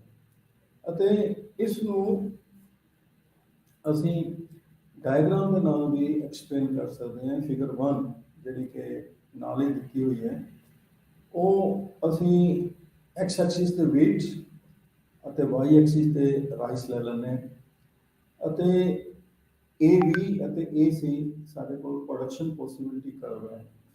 ਇਸ ਟੇਬਲ ਨੂੰ ਜੇ ਅਸੀਂ ਕੰਪੇਅਰ ਕਰੀਏ, ਤੁਲਨਾ ਕਰੀਏ, ਤਾਂ ਨੇਪਾਲ ਦੇ ਵਿੱਚ 4 ਇਕਾਈਆਂ ਰਾਈਸ ਦੀਆਂ ਵੀਟ ਦੀਆਂ 2 ਇਕਾਈਆਂ ਦੇ ਬਰਾਬਰ ਹੈ। ਮਤਲਬ ਇੱਕ ਮਜ਼ਦੂਰ 4 ਇਕਾਈਆਂ ਰਾਈਸ ਦੀਆਂ ਪੈਦਾ ਕਰਦਾ ਹੈ ਅਤੇ 2 ਇਕਾਈਆਂ ਜਾਂ 2 ਇਕਾਈਆਂ ਉਹ ਵੀਟ ਦੀਆਂ ਪੈਦਾ ਕਰਦਾ ਹੈ। ਜੇ 4:2 ਲੈਂਦੇ ਹਾਂ ਤਾਂ ਇਹ 1 ਇਕਾਈ ਰਾਈਸ ਦੀ 0.5 ਇਕਾਈਆਂ ਵੀਟ ਦੇ ਬਰਾਬਰ ਹੋ ਗਈਆਂ। ਤਾਂ ਅਸੀਂ 1 ਇਕਾਈ ਰਾਈਸ ਨੂੰ 0.5 ਵੀਟ ਦੇ ਬਰਾਬਰ ਲੈ ਰਹੇ ਹਾਂ, ਠੀਕ ਹੈ ਜੀ। ਇसी तरह इंडिया ਦੇ ਵਿੱਚ 2 ਇਕਾਈਆਂ ਰਾਈਸ ਦੀਆਂ ਉਹ 4 ਇਕਾਈਆਂ ਵੀਟ ਦੇ ਬਰਾਬਰ ਹਨ। ਤਾਂ ਜੇ 2:4 ਲੈਂਦੇ ਹਾਂ ਤਾਂ ਇਸ ਦਾ ਮਤਲਬ 1:2 ਹੋ ਗਿਆ, ਮਤਲਬ 1 ਇਕਾਈ ਰਾਈਸ ਦੀ ਅਤੇ 2 ਇਕਾਈਆਂ ਵੀਟ ਦੀਆਂ। ਤਾਂ ਇੰਡੀਆ ਦੇ ਵਿੱਚ 1 ਇਕਾਈ ਰਾਈਸ ਦੀ ਅਤੇ 2 ਇਕਾਈਆਂ ਵੀਟ ਦੀਆਂ। ਹੁਣ ਇੰਡੀਆ ਨੂੰ ਅੰਤਰਰਾਸ਼ਟਰੀ ਵਪਾਰ ਕਰਕੇ ਕਦੋਂ ਫਾਇਦਾ ਹੋਏਗਾ, ਜਦੋਂ ਉਹ 2 ਇਕਾਈਆਂ ਤੋਂ ਘੱਟ ਵੀਟ ਦੇ ਬਦਲੇ ਉਸਨੂੰ 1 ਇਕਾਈ ਰਾਈਸ ਦੀ ਮਿਲਦੀ ਹੈ। ਜੇ 2 ਤੋਂ ਘੱਟ ਇਕਾਈਆਂ ਨੇਪਾਲ ਨੂੰ ਰਾਈਸ ਵੀਟ ਦੀਆਂ ਐਕਸਪੋਰਟ ਕਰਦਾ ਹੈ ਅਤੇ ਰਾਈਸ ਦੀ 1 ਇਕਾਈ ਉਸਨੂੰ ਮਿਲ ਰਹੀ ਹੈ। ਠੀਕ ਹੈ ਜੀ। ਜੇ ਇਸ ਤਰ੍ਹਾਂ ਹੀ ਨੇਪਾਲ ਜਿਹੜਾ ਹੈ 1 ਤੋਂ ਘੱਟ ਇਕਾਈਆਂ ਉਹ ਇੰਡੀਆ ਨੂੰ ਰਾਈਸ ਦੀ ਸਪਲਾਈ ਕਰਦਾ ਹੈ, ਐਕਸਪੋਰਟ ਕਰਦਾ ਹੈ ਅਤੇ ਉਹਦੇ 0.5 ਵੀਟ ਦੇ ਬਦਲੇ 0.5 ਇਕਾਈ ਵੀਟ ਦੇ ਬਦਲੇ 1 ਤੋਂ ਘੱਟ ਇਕਾਈ ਰਾਈਸ ਦੀ ਸਪਲਾਈ ਕਰਨ ਤੋਂ ਬਦਲੇ ਜੇ ਇੱਕ ਇਕਾਈ ਰਾਈਸ ਦੇ ਬਦਲੇ 1 ਤੋਂ ਘੱਟ ਇਕਾਈ ਰਾਈਸ ਦੇ ਬਦਲੇ ਜੇ ਉਸਨੂੰ 0.5 ਵੀਟ ਮਿਲ ਜਾਂਦੀ ਹੈ ਤਾਂ ਉਸਨੂੰ ਐਕਸਪੋਰਟ ਕਰਨ ਦਾ ਲਾਭ ਮਿਲਦਾ। ਤਾਂ ਆ ਜਿਹੜਾ ਸ਼ੇਡਿੰਗ ਪੋਰਸ਼ਨ ਹੈ ਇਹ ਅੰਤਰਰਾਸ਼ਟਰੀ ਵਪਾਰ ਤੋਂ ਲਾਭ ਨੂੰ ਦਰਸਾਉਂਦਾ ਹੈ ਕਿ ਇੰਡੀਆ ਅਤੇ ਨੇਪਾਲ ਨੂੰ ਜੇ ਉਹ ਇੰਡੀਆ ਵੀਟ ਐਕਸਪੋਰਟ ਕਰਦਾ ਹੈ ਅਤੇ ਨੇਪਾਲ ਇੰਡੀਆ ਨੂੰ ਰਾਈਸ ਐਕਸਪੋਰਟ ਕਰਦਾ ਹੈ ਤਾਂ ਦੋਨਾਂ ਦੇਸ਼ਾਂ ਨੂੰ ਕਿੰਨਾ ਲਾਭ ਹੋ ਸਕਦਾ ਹੈ, ਕਿੰਨਾ ਐਡਵਾਂਟੇਜ ਹੋ ਸਕਦਾ ਹੈ, ਉਹ ABC ਟ੍ਰਾਇੰਗਲ ਦੁਆਰਾ ਦਰਸਾਇਆ ਗਿਆ। ਲੇਕਿਨ ਕਿਸ ਦੇਸ਼ ਨੂੰ ਕਿੰਨਾ ਲਾਭ ਮਿਲੇਗਾ ਇਹ ਦੋਨਾਂ ਦੀ ਵਪਾਰ ਸ਼ਰਤਾਂ ਤੇ ਟਰਮਸ ਆਫ ਟ੍ਰੇਡ ਤੇ ਡਿਪੈਂਡ ਕਰਦਾ ਹੈ ਕਿ ਇੰਡੀਆ ਅਤੇ ਨੇਪਾਲ ਕਿਹਨਾਂ ਸ਼ਰਤਾਂ ਤੇ ਆਪਸ 'ਚ ਵਪਾਰ ਕਰਦੇ। ਤਾਂ ਇਹ ਸੀਗੀ ਐਬਸੋਲੂਟ ਡਿਫਰੈਂਸ ਇਨ ਕਾਸਟ। ਹੁਣ ਲੇਕਿਨ ਰਿਕਾਰਡੋ ਜਿਹੜਾ ਹੈ ਉਹ ਇਹ ਕਹਿੰਦਾ ਹੈ ਕਿ ਅੰਤਰਰਾਸ਼ਟਰੀ ਵਪਾਰ ਦਾ ਜਿਹੜਾ ਆਧਾਰ ਹੈ ਉਹ ਐਬਸੋਲੂਟ ਡਿਫਰੈਂਸ ਇਨ ਕਾਸਟ ਨਹੀਂ ਹੁੰਦਾ, ਉਹ ਹੁੰਦਾ ਕੰਪੈਰੀਟਿਵ ਡਿਫਰੈਂਸ ਇਨ ਕਾਸਟ। ਮਤਲਬ ਕਿ ਜਿਹੜਾ ਦੋਨੋਂ ਦੇਸ਼ਾਂ ਵਿੱਚ ਤੁਲਨਾਤਮਕ ਲਾਗਤ ਵਿੱਚ ਅੰਤਰ ਜਿਹੜਾ ਹੈ ਉਹ ਵਪਾਰ ਦਾ ਆਧਾਰ ਹੁੰਦਾ ਹੈ, ਨਾ ਕਿ ਨਿਰਪੇਕਸ਼ ਲਾਗਤ ਦੇ ਵਿੱਚ ਅੰਤਰ ਵਪਾਰ ਦਾ ਆਧਾਰ ਹੁੰਦਾ। ਤੁਲਨਾਤਮਕ ਲਾਗਤ ਵਿੱਚ ਅੰਤਰ ਤੋਂ ਕੀ ਮਤਲਬ ਹੈ?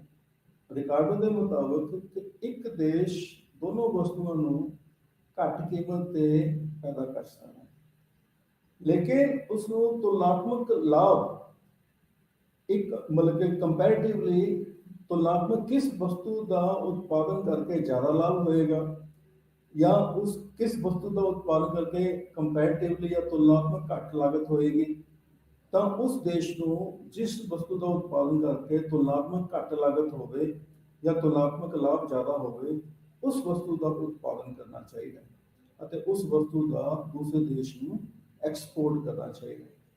ਅਤੇ ਦੂਸਰੇ ਦੇਸ਼ ਨੂੰ ਕਿਹੜੀ ਵਸਤੂ ਦਾ ਉਤਪਾਦਨ ਕਰਨਾ ਚਾਹੀਦਾ ਹੈ?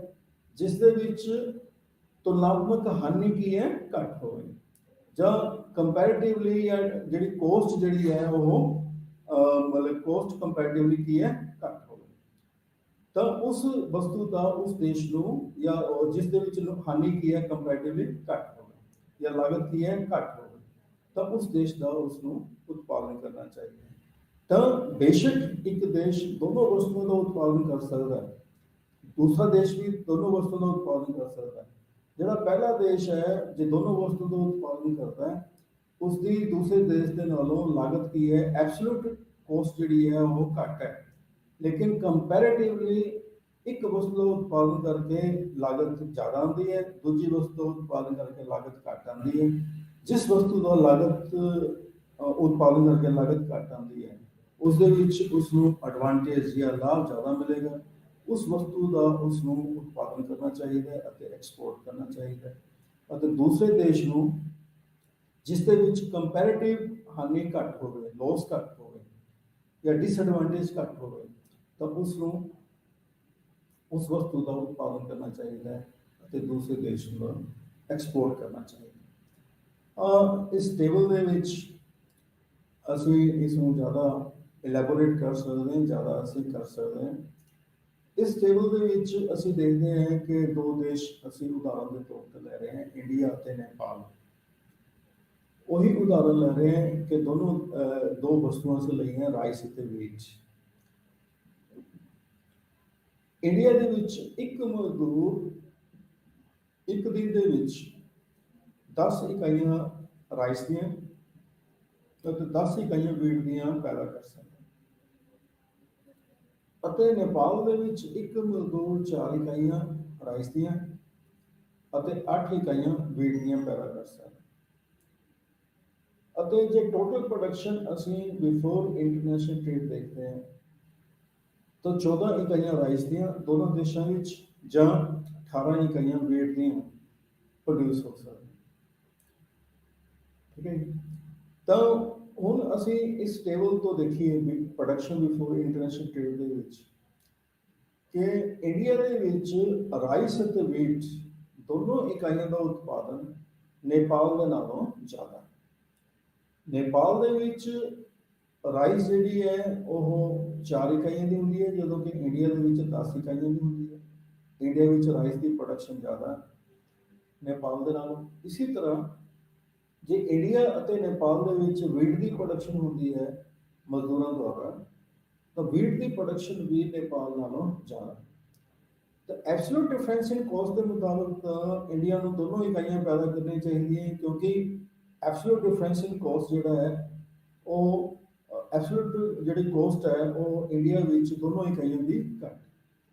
ਲੇਕਿਨ ਰਿਕਾਰਡੋ ਕਹਿੰਦੇ ਨਹੀਂ, ਜੇ ਅਸੀਂ ਇਹਨਾਂ ਦੋਨਾਂ ਦਾ ਗੈਪ ਦੇਖਦੇ ਹਾਂ ਰਾਈਸ ਅਤੇ ਵੀਟ ਦਾ ਨੇਪਾਲ ਅਤੇ ਇੰਡੀਆ ਦੇ ਵਿੱਚ, ਤਾਂ ਰਾਈਸ ਅਤੇ ਵੀਟ ਦਾ ਜੇ ਇੱਕ ਇਕਾਈ ਰਾਈਸ ਦੀ ਮਤਲਬ ਕਿ ਜੇ 10:4 ਲੈ ਲਈਏ, ਇੰਡੀਆ ਅਤੇ ਨੇਪਾਲ ਦੀ ਰੇਸ਼ੋ ਲਈ ਹੈ 10:4, ਤਾਂ ਇਸ ਦਾ ਮਤਲਬ ਕਿ ਇੰਡੀਆ ਦੇ ਵਿੱਚ ਰਾਈਸ ਦੀ ਪ੍ਰੋਡਕਸ਼ਨ ਇੱਕ ਮਜ਼ਦੂਰ ਦੁਆਰਾ 2.5 ਗੁਣਾ 10/4 ਜੇ ਅਸੀਂ ਲਾ ਲਈਏ, ਤਾਂ ਜੇ ਕੋਸਟ ਰੇਸ਼ੋ ਦੇਖਦੇ ਹਾਂ ਤਾਂ 2.5 ਹੋ ਗਏ 2.5।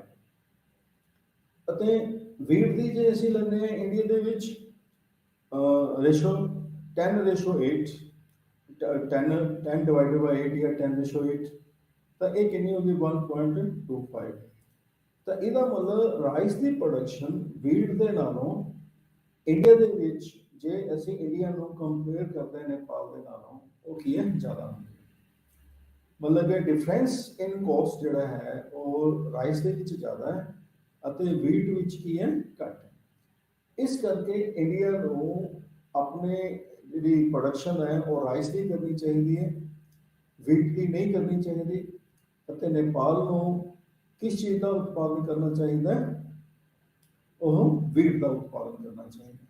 ਮਤਲਬ ਇੰਡੀਆ ਨੂੰ ਆਪਣੇ ਮਜ਼ਦੂਰ ਲਗਾਉਣੇ ਚਾਹੀਦੇ ਹੈ ਚਾਵਲਾਂ ਦਾ ਉਤਪਾਦਨ ਕਰਨ 'ਤੇ, ਅਤੇ ਨੇਪਾਲ ਨੂੰ ਆਪਣੇ ਮਜ਼ਦੂਰ ਕਿਸ ਚੀਜ਼ ਦਾ ਉਤਪਾਦਨ ਕਰਨ 'ਤੇ ਲਗਾਉਣੇ ਚਾਹੀਦੇ ਹੈ, ਵੀਟ ਦਾ ਉਤਪਾਦਨ ਕਰਨ 'ਤੇ। ਕਿਉਂ?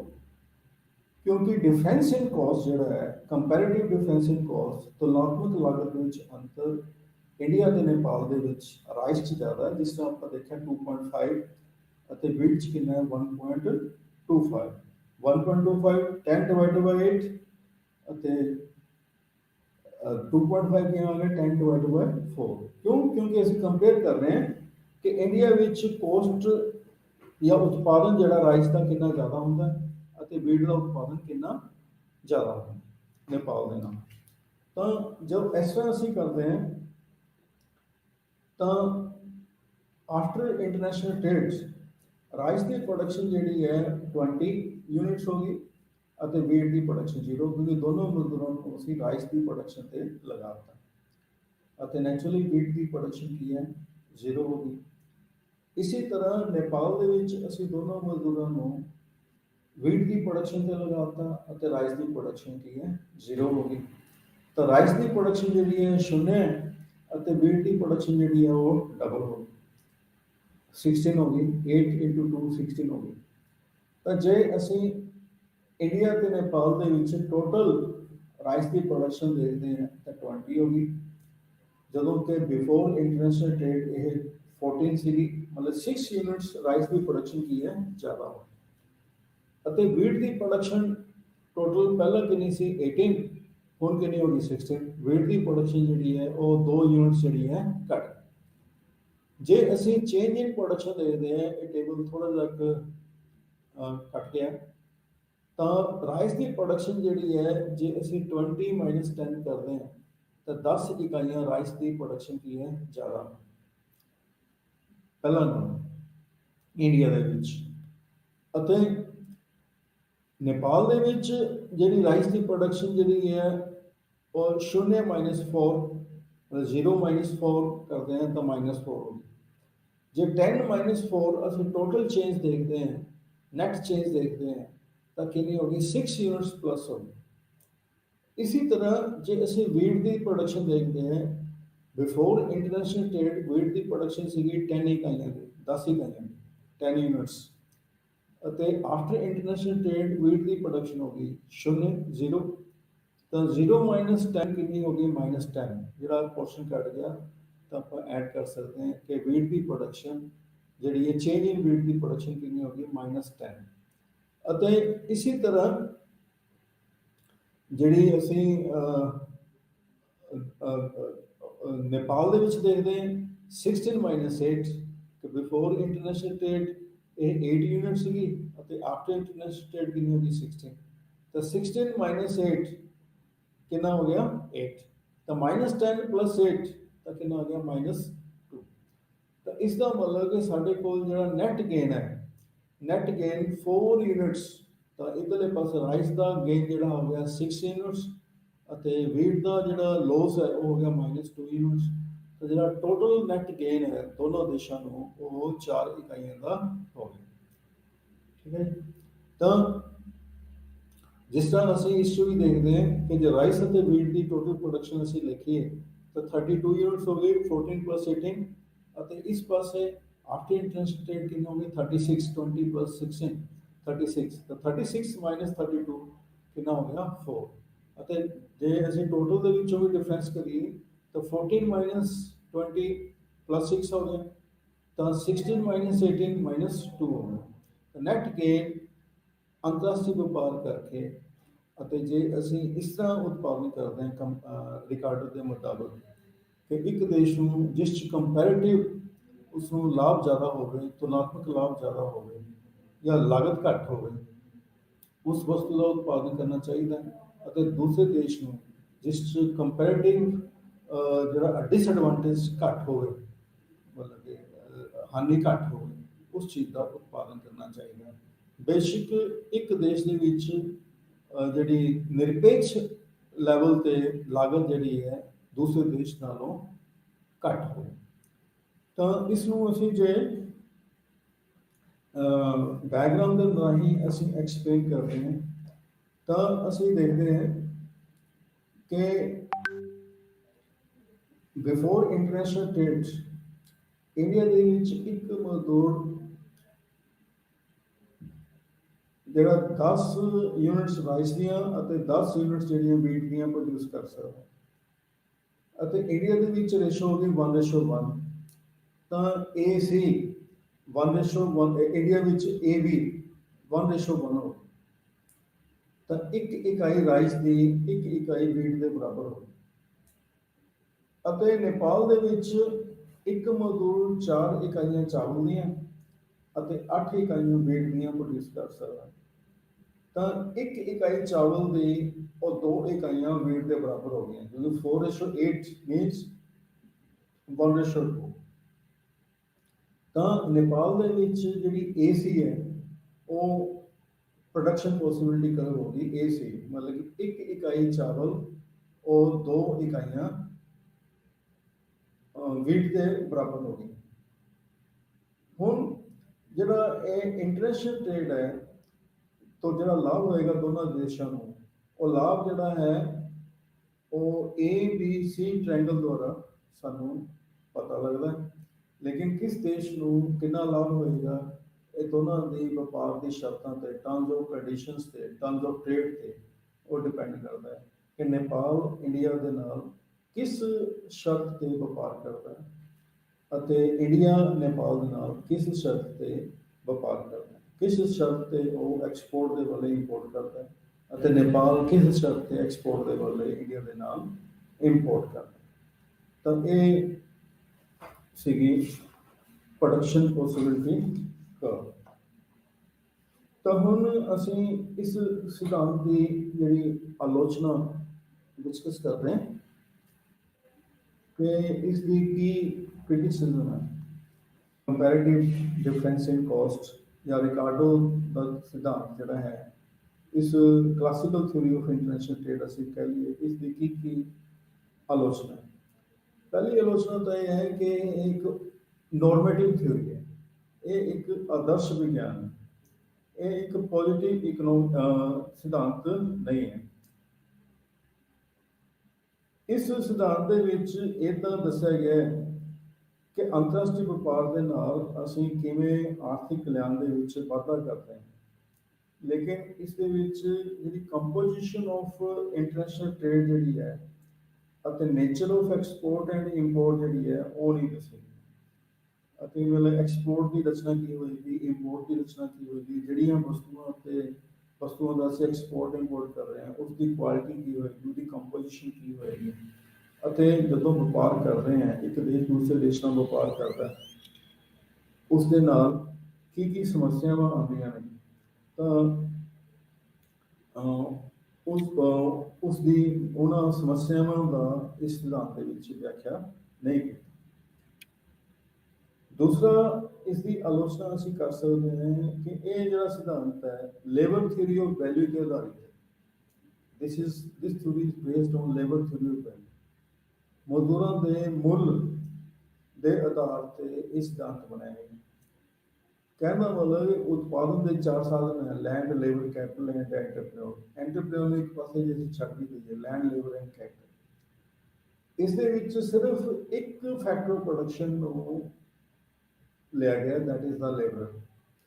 ਮਜ਼ਦੂਰਾਂ ਕਿੰਨੇ ਮਜ਼ਦੂਰ ਅਸੀਂ ਉਤਪਾਦਨ ਤੇ ਲਗਾਉਂਦੇ ਹਾਂ, ਉਸ ਦੇ ਹਿਸਾਬ ਨਾਲ, ਉਸ ਦੇ ਅਕੋਰਡਿੰਗਲੀ ਇਹਨਾਂ ਨੇ ਰਾਈਸ ਅਤੇ ਵੀਟ ਦੀ ਜਿਹੜੀ ਲਾਗਤ ਹੈ ਉਸ ਨੂੰ ਮੇਜਰ ਕੀਤਾ ਹੈ। ਜਦੋਂ ਕਿ ਕਿਸੇ ਵੀ ਵਸਤੂ ਦਾ ਉਤਪਾਦਨ ਕਰਨ ਤੇ ਸਿਰਫ ਮਜ਼ਦੂਰ ਹੀ ਸ਼ਾਮਲ ਨਹੀਂ ਹੁੰਦੇ, ਹੋਰ ਵੀ ਬਹੁਤ ਸਾਰੇ ਇਨਪੁਟਸ, ਬਹੁਤ ਸਾਰੇ ਸਾਧਨ ਜਿਹੜੇ ਨੇ ਉਹ ਸ਼ਾਮਲ ਹੁੰਦੇ ਹਨ। ਉਹਨਾਂ ਵਸਤੂ ਦਾ ਉਤਪਾਦਨ ਕਰਨ ਵਿੱਚ ਉਹਨਾਂ ਦੀ ਲਾਗਤ ਵੀ ਸ਼ਾਮਲ ਹੁੰਦੀ ਹੈ, ਜਿਹੜੀ ਕਿ ਇਸ ਸਿਧਾਂਤ ਦੇ ਵਿੱਚ ਨਹੀਂ ਲਈ ਗਈ। ਤੀਸਰੀ, ਅਸੀਂ ਜਿਹੜੀ ਇਸ ਸਿਧਾਂਤ ਦੀ ਜਿਹੜੀ ਕ੍ਰਿਟਿਸਿਜ਼ਮ ਕਰ ਸਕਦੇ ਹਾਂ, ਤੇ ਇਸ ਦੇ ਵਿੱਚ ਮੰਨਿਆ ਸੀ ਅਜੰਪਸ਼ਨਸ ਲਈ ਸੀ ਕਿ ਜਿਹੜੇ ਲੇਬਰ ਨੇ, ਵਰਕਰਸ ਨੇ, ਉਹ ਵਿਦਿਨ ਦਾ ਕੰਟਰੀ ਤਾਂ ਮੋਬਾਈਲ ਨੇ। ਇੱਕ ਕੰਟਰੀ ਦੇ ਵਿੱਚ ਤਾਂ ਇੱਕ ਜਗ੍ਹਾ ਤੋਂ ਦੂਜੀ ਜਗ੍ਹਾ ਤੇ ਆਸਾਨੀ ਨਾਲ ਆ ਜਾ ਸਕਦੇ ਨੇ, ਲੇਕਿਨ ਇੱਕ ਦੇਸ਼ ਤੋਂ ਦੂਸਰੇ ਦੇਸ਼ ਦੇ ਵਿੱਚ ਉਹ ਇਮੋਬਾਈਲ ਹੈ, ਮਤਲਬ ਗਤੀਹੀਨ ਹੈ। ਪਰਫੈਕਟਲੀ ਮੋਬਾਈਲ ਨੇ ਵਿਦਿਨ ਦਾ ਕੰਟਰੀ ਅਤੇ ਇਮੋਬਾਈਲ ਹੈ ਆਊਟਸਾਈਡ ਦਾ ਕੰਟਰੀ। ਤਾਂ ਆਮ ਤੌਰ ਤੇ ਇਸ ਤਰ੍ਹਾਂ ਨਹੀਂ ਹੁੰਦਾ। ਇੱਕ ਦੇਸ਼ ਦੇ ਨਾਗਰਿਕ ਦੂਜੇ ਦੇਸ਼ਾਂ ਵਿੱਚ ਵੀ ਜਾ ਕੇ ਉਤਪਾਦਨ ਕਰਦੇ, ਅਤੇ ਕਈ ਵਾਰੀ ਉਹ ਮਜ਼ਦੂਰ ਜਿਹੜੇ ਨੇ ਆਪਣੇ ਦੇਸ਼ ਦੇ ਵਿੱਚ ਵੀ ਇੱਕ ਜਗ੍ਹਾ ਤੋਂ ਦੂਜੀ ਜਗ੍ਹਾ ਤੇ ਜਾਣ ਤੋਂ ਇਨਕਾਰ ਕਰ ਦਿੰਦੇ। ਤਾਂ ਇਸ ਚੀਜ਼ ਨੂੰ ਅਜ਼ਿਊਮ ਕਰਨਾ ਕਿ ਵਿਦਿਨ ਦਾ ਕੰਟਰੀ ਮਜ਼ਦੂਰ ਜਿਹੜੇ ਨੇ ਮੋਬਾਈਲ ਨੇ, ਪੂਰਨ ਤੌਰ ਤੇ ਪਰਫੈਕਟਲੀ ਮੋਬਾਈਲ ਨੇ, ਅਤੇ ਆਊਟਸਾਈਡ ਦਾ ਕੰਟਰੀ ਉਹ ਮੂਵ ਨਹੀਂ ਕਰ ਸਕਦੇ, ਇਹ ਅਜੰਪਸ਼ਨ ਵੀ, ਇਹ ਮਾਨਤਾ ਵੀ ਗਲਤ ਹੈ। ਫਿਰ ਤੀਸਰੀ ਜਿਹੜੀ ਅਜੰਪਸ਼ਨ ਇਹਨਾਂ ਨੇ ਲਈ ਹੈ, ਜਿਸ ਦੇ ਵਿੱਚ ਅਸੀਂ ਇਸ ਸਿਧਾਂਤ ਦੀ ਕ੍ਰਿਟਿਸਿਜ਼ਮ ਕਰ ਸਕਦੇ ਹਾਂ, that is the transport cost ignored. ਸਾਨੂੰ ਪਤਾ ਹੈ ਕਿ ਜਦੋਂ ਅਸੀਂ ਐਕਸਪੋਰਟ ਇੰਪੋਰਟ ਕਰਦੇ ਹਾਂ, ਇੱਕ ਦੇਸ਼ ਦੂਸਰੇ ਦੇਸ਼ ਨਾਲ ਅੰਤਰਰਾਸ਼ਟਰੀ ਪੱਧਰ ਤੇ ਵਪਾਰ ਕਰਦਾ ਹੈ, ਤਾਂ ਬਹੁਤ ਖਰਚਾ ਜਿਹੜਾ ਹੈ ਉਹ ਆਯਾਤ ਅਤੇ ਨਿਰਯਾਤ ਤੇ ਹੁੰਦਾ। ਸ਼ਿਪਸ ਰਾਹੀਂ, ਬਾਏ ਏਅਰ, ਕਈ ਵਾਰੀ ਜੇ ਨੇਬਰਿੰਗ ਕੰਟਰੀਜ਼ ਹੋਵੇ, ਅਸੀਂ ਰੇਲਵੇ ਰੂਟਸ ਰਾਹੀਂ, ਜੇ ਰੇਲਵੇ ਦਾ ਫੈਸਿਲਿਟੀ ਹੋਵੇ, ਜਾਂ ਬਾਏ ਰੋਡਸ ਰਾਹੀਂ ਵੀ ਜੇ ਡਿਸਟੈਂਸ ਘੱਟ ਹੋਵੇ, ਤਾਂ ਅਸੀਂ ਐਕਸਪੋਰਟ ਇੰਪੋਰਟ ਕਰਦੇ ਹਾਂ। ਤਾਂ ਲੇਕਿਨ ਉਸ ਦੀ ਜਿਹੜੀ ਲਾਗਤ ਹੈ ਬਹੁਤ ਜ਼ਿਆਦਾ ਆਉਂਦੀ ਹੈ, ਕਾਫੀ ਜ਼ਿਆਦਾ ਲਾਗਤ ਆਉਂਦੀ ਹੈ। ਉਹ ਲਾਗਤ ਜਿਹੜੀ ਹੈ ਵਸਤੂ ਦੀ ਕੀਮਤ ਦੇ ਵਿੱਚ ਸ਼ਾਮਲ ਹੁੰਦੀ ਹੈ। ਤਾਂ ਇਸ ਨੂੰ ਕਹਿਣਾ ਕਿ ਕੋਈ ਆਵਾਜਾਈ ਦੀ ਲਾਗਤ ਨਹੀਂ ਹੁੰਦੀ, ਇਹ ਵੀ ਗਲਤ ਹੈ। ਫਿਰ ਇਹ ਜਿਹੜੀ ਸਿਧਾਂਤ ਹੈ ਇਹ ਬੇਸਡ ਹੈ, ਇਸ ਗੱਲ ਤੇ ਆਧਾਰਿਤ ਹੈ, ਸਮਾਨ ਪ੍ਰਤੀਫਲ ਦੇ ਨਿਯਮ ਦੇ ਬੇਸ ਤੇ, ਕਿ ਜਦੋਂ ਅਸੀਂ ਮਜ਼ਦੂਰਾਂ ਦੀ ਸੰਖਿਆ ਵਿੱਚ ਵਾਧਾ ਕਰਦੇ ਹਾਂ ਤਾਂ ਉਤਪਾਦਨ ਵਿੱਚ ਵਾਧਾ ਸਮਾਨ ਦਰ ਦੇ ਨਾਲ ਹੁੰਦਾ ਹੈ। ਜਿਸ ਤਰ੍ਹਾਂ ਅਸੀਂ ਕਿਹਾ ਸੀਗਾ ਕਿ ਇੱਕ ਮਜ਼ਦੂਰ ਜਿਹੜਾ ਹੈ ਉਹ 10 ਵਸਤੂ ਦਾ ਉਤਪਾਦਨ ਕਰਦਾ ਹੈ, ਤਾਂ 2 ਮਜ਼ਦੂਰ 20 ਵਸਤੂ ਦਾ ਉਤਪਾਦਨ ਕਰਦੇ ਨੇ, 3 ਮਜ਼ਦੂਰ 30 ਵਸਤੂਆਂ ਦਾ ਉਤਪਾਦਨ ਕਰਦੇ ਨੇ। ਤਾਂ ਇਸ ਤਰ੍ਹਾਂ ਦੀ ਜਿਹੜੀ ਅਜੰਪਸ਼ਨ ਲੈਣੀ ਹੈ ਉਹ ਵੀ ਕੀ ਹੈ, ਗਲਤ ਹੈ। ਤਾਂ ਇਸ ਤਰ੍ਹਾਂ ਅਸੀਂ ਨਹੀਂ ਮੰਨ ਸਕਦੇ ਕਿ ਸਿਰਫ ਸਮਾਨ ਪ੍ਰਤੀਫਲ ਦਾ ਨਿਯਮ ਲਾਗੂ ਹੁੰਦਾ, ਘਟਦੇ ਪ੍ਰਤੀਫਲ ਦਾ ਨਿਯਮ ਜਾਂ ਵੱਧਦੇ ਪ੍ਰਤੀਫਲ ਦਾ ਨਿਯਮ ਵੀ ਹੋ ਸਕਦਾ। ਕਹਿਣ ਦਾ ਮਤਲਬ ਮਜ਼ਦੂਰਾਂ ਦੀ ਸੰਖਿਆ ਵਧਾਉਣ ਦੇ ਨਾਲ ਉਤਪਾਦਨ ਜਿਹੜਾ ਹੈ ਘਟਦੀ ਹੋਈ ਦਰ ਦੇ ਨਾਲ ਜਾਂ ਵੱਧਦੀ ਹੋਈ ਦਰ ਨਾਲ ਵੀ ਹੋ ਸਕਦਾ। ਫਿਰ ਨੈਕਸਟ ਜਿਸ ਦੇ ਬੇਸ ਤੇ ਅਸੀਂ ਇਸ ਸਿਧਾਂਤ ਦੀ ਕ੍ਰਿਟਿਸਿਜ਼ਮ ਕਰ ਸਕਦੇ ਹਾਂ, that is the strategic factors.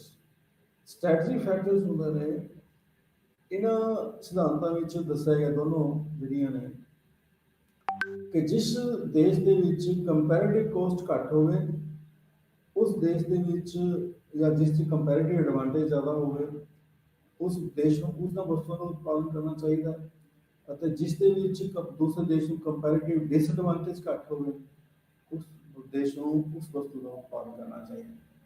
ਲੇਕਿਨ ਜੇ ਅਸੀਂ ਜਿਹੜੀਆਂ ਡਿਫੈਂਸ ਗੁੱਡਸ ਦੀ ਗੱਲ ਕਰੀਏ, ਮਤਲਬ ਜਿਸ ਦੇ ਨਾਲ ਉਹ ਹਥਿਆਰ ਜਿਹਦੇ ਨਾਲ ਦੇਸ਼ ਦੀ ਰੱਖਿਆ ਕਰ ਸਕਦੇ ਹਨ, ਤਾਂ ਉਹ ਉਹਨਾਂ ਵਸਤੂਆਂ ਤੇ ਉਹਨਾਂ ਹਥਿਆਰਾਂ ਤੇ ਇਹ ਸਿਧਾਂਤ ਲਾਗੂ ਨਹੀਂ ਹੁੰਦਾ, ਕਿਉਂਕਿ ਕੋਈ ਵੀ ਦੇਸ਼ ਜਿਹੜਾ ਹੈ ਉਹ ਸੈਲਫ ਡਿਪੈਂਡੈਂਟ ਹੋਣਾ ਚਾਹੇਗਾ, ਦੂਸਰੇ ਦੇਸ਼ ਤੇ ਨਿਰਭਰ ਨਹੀਂ ਹੋ ਸਕਦਾ।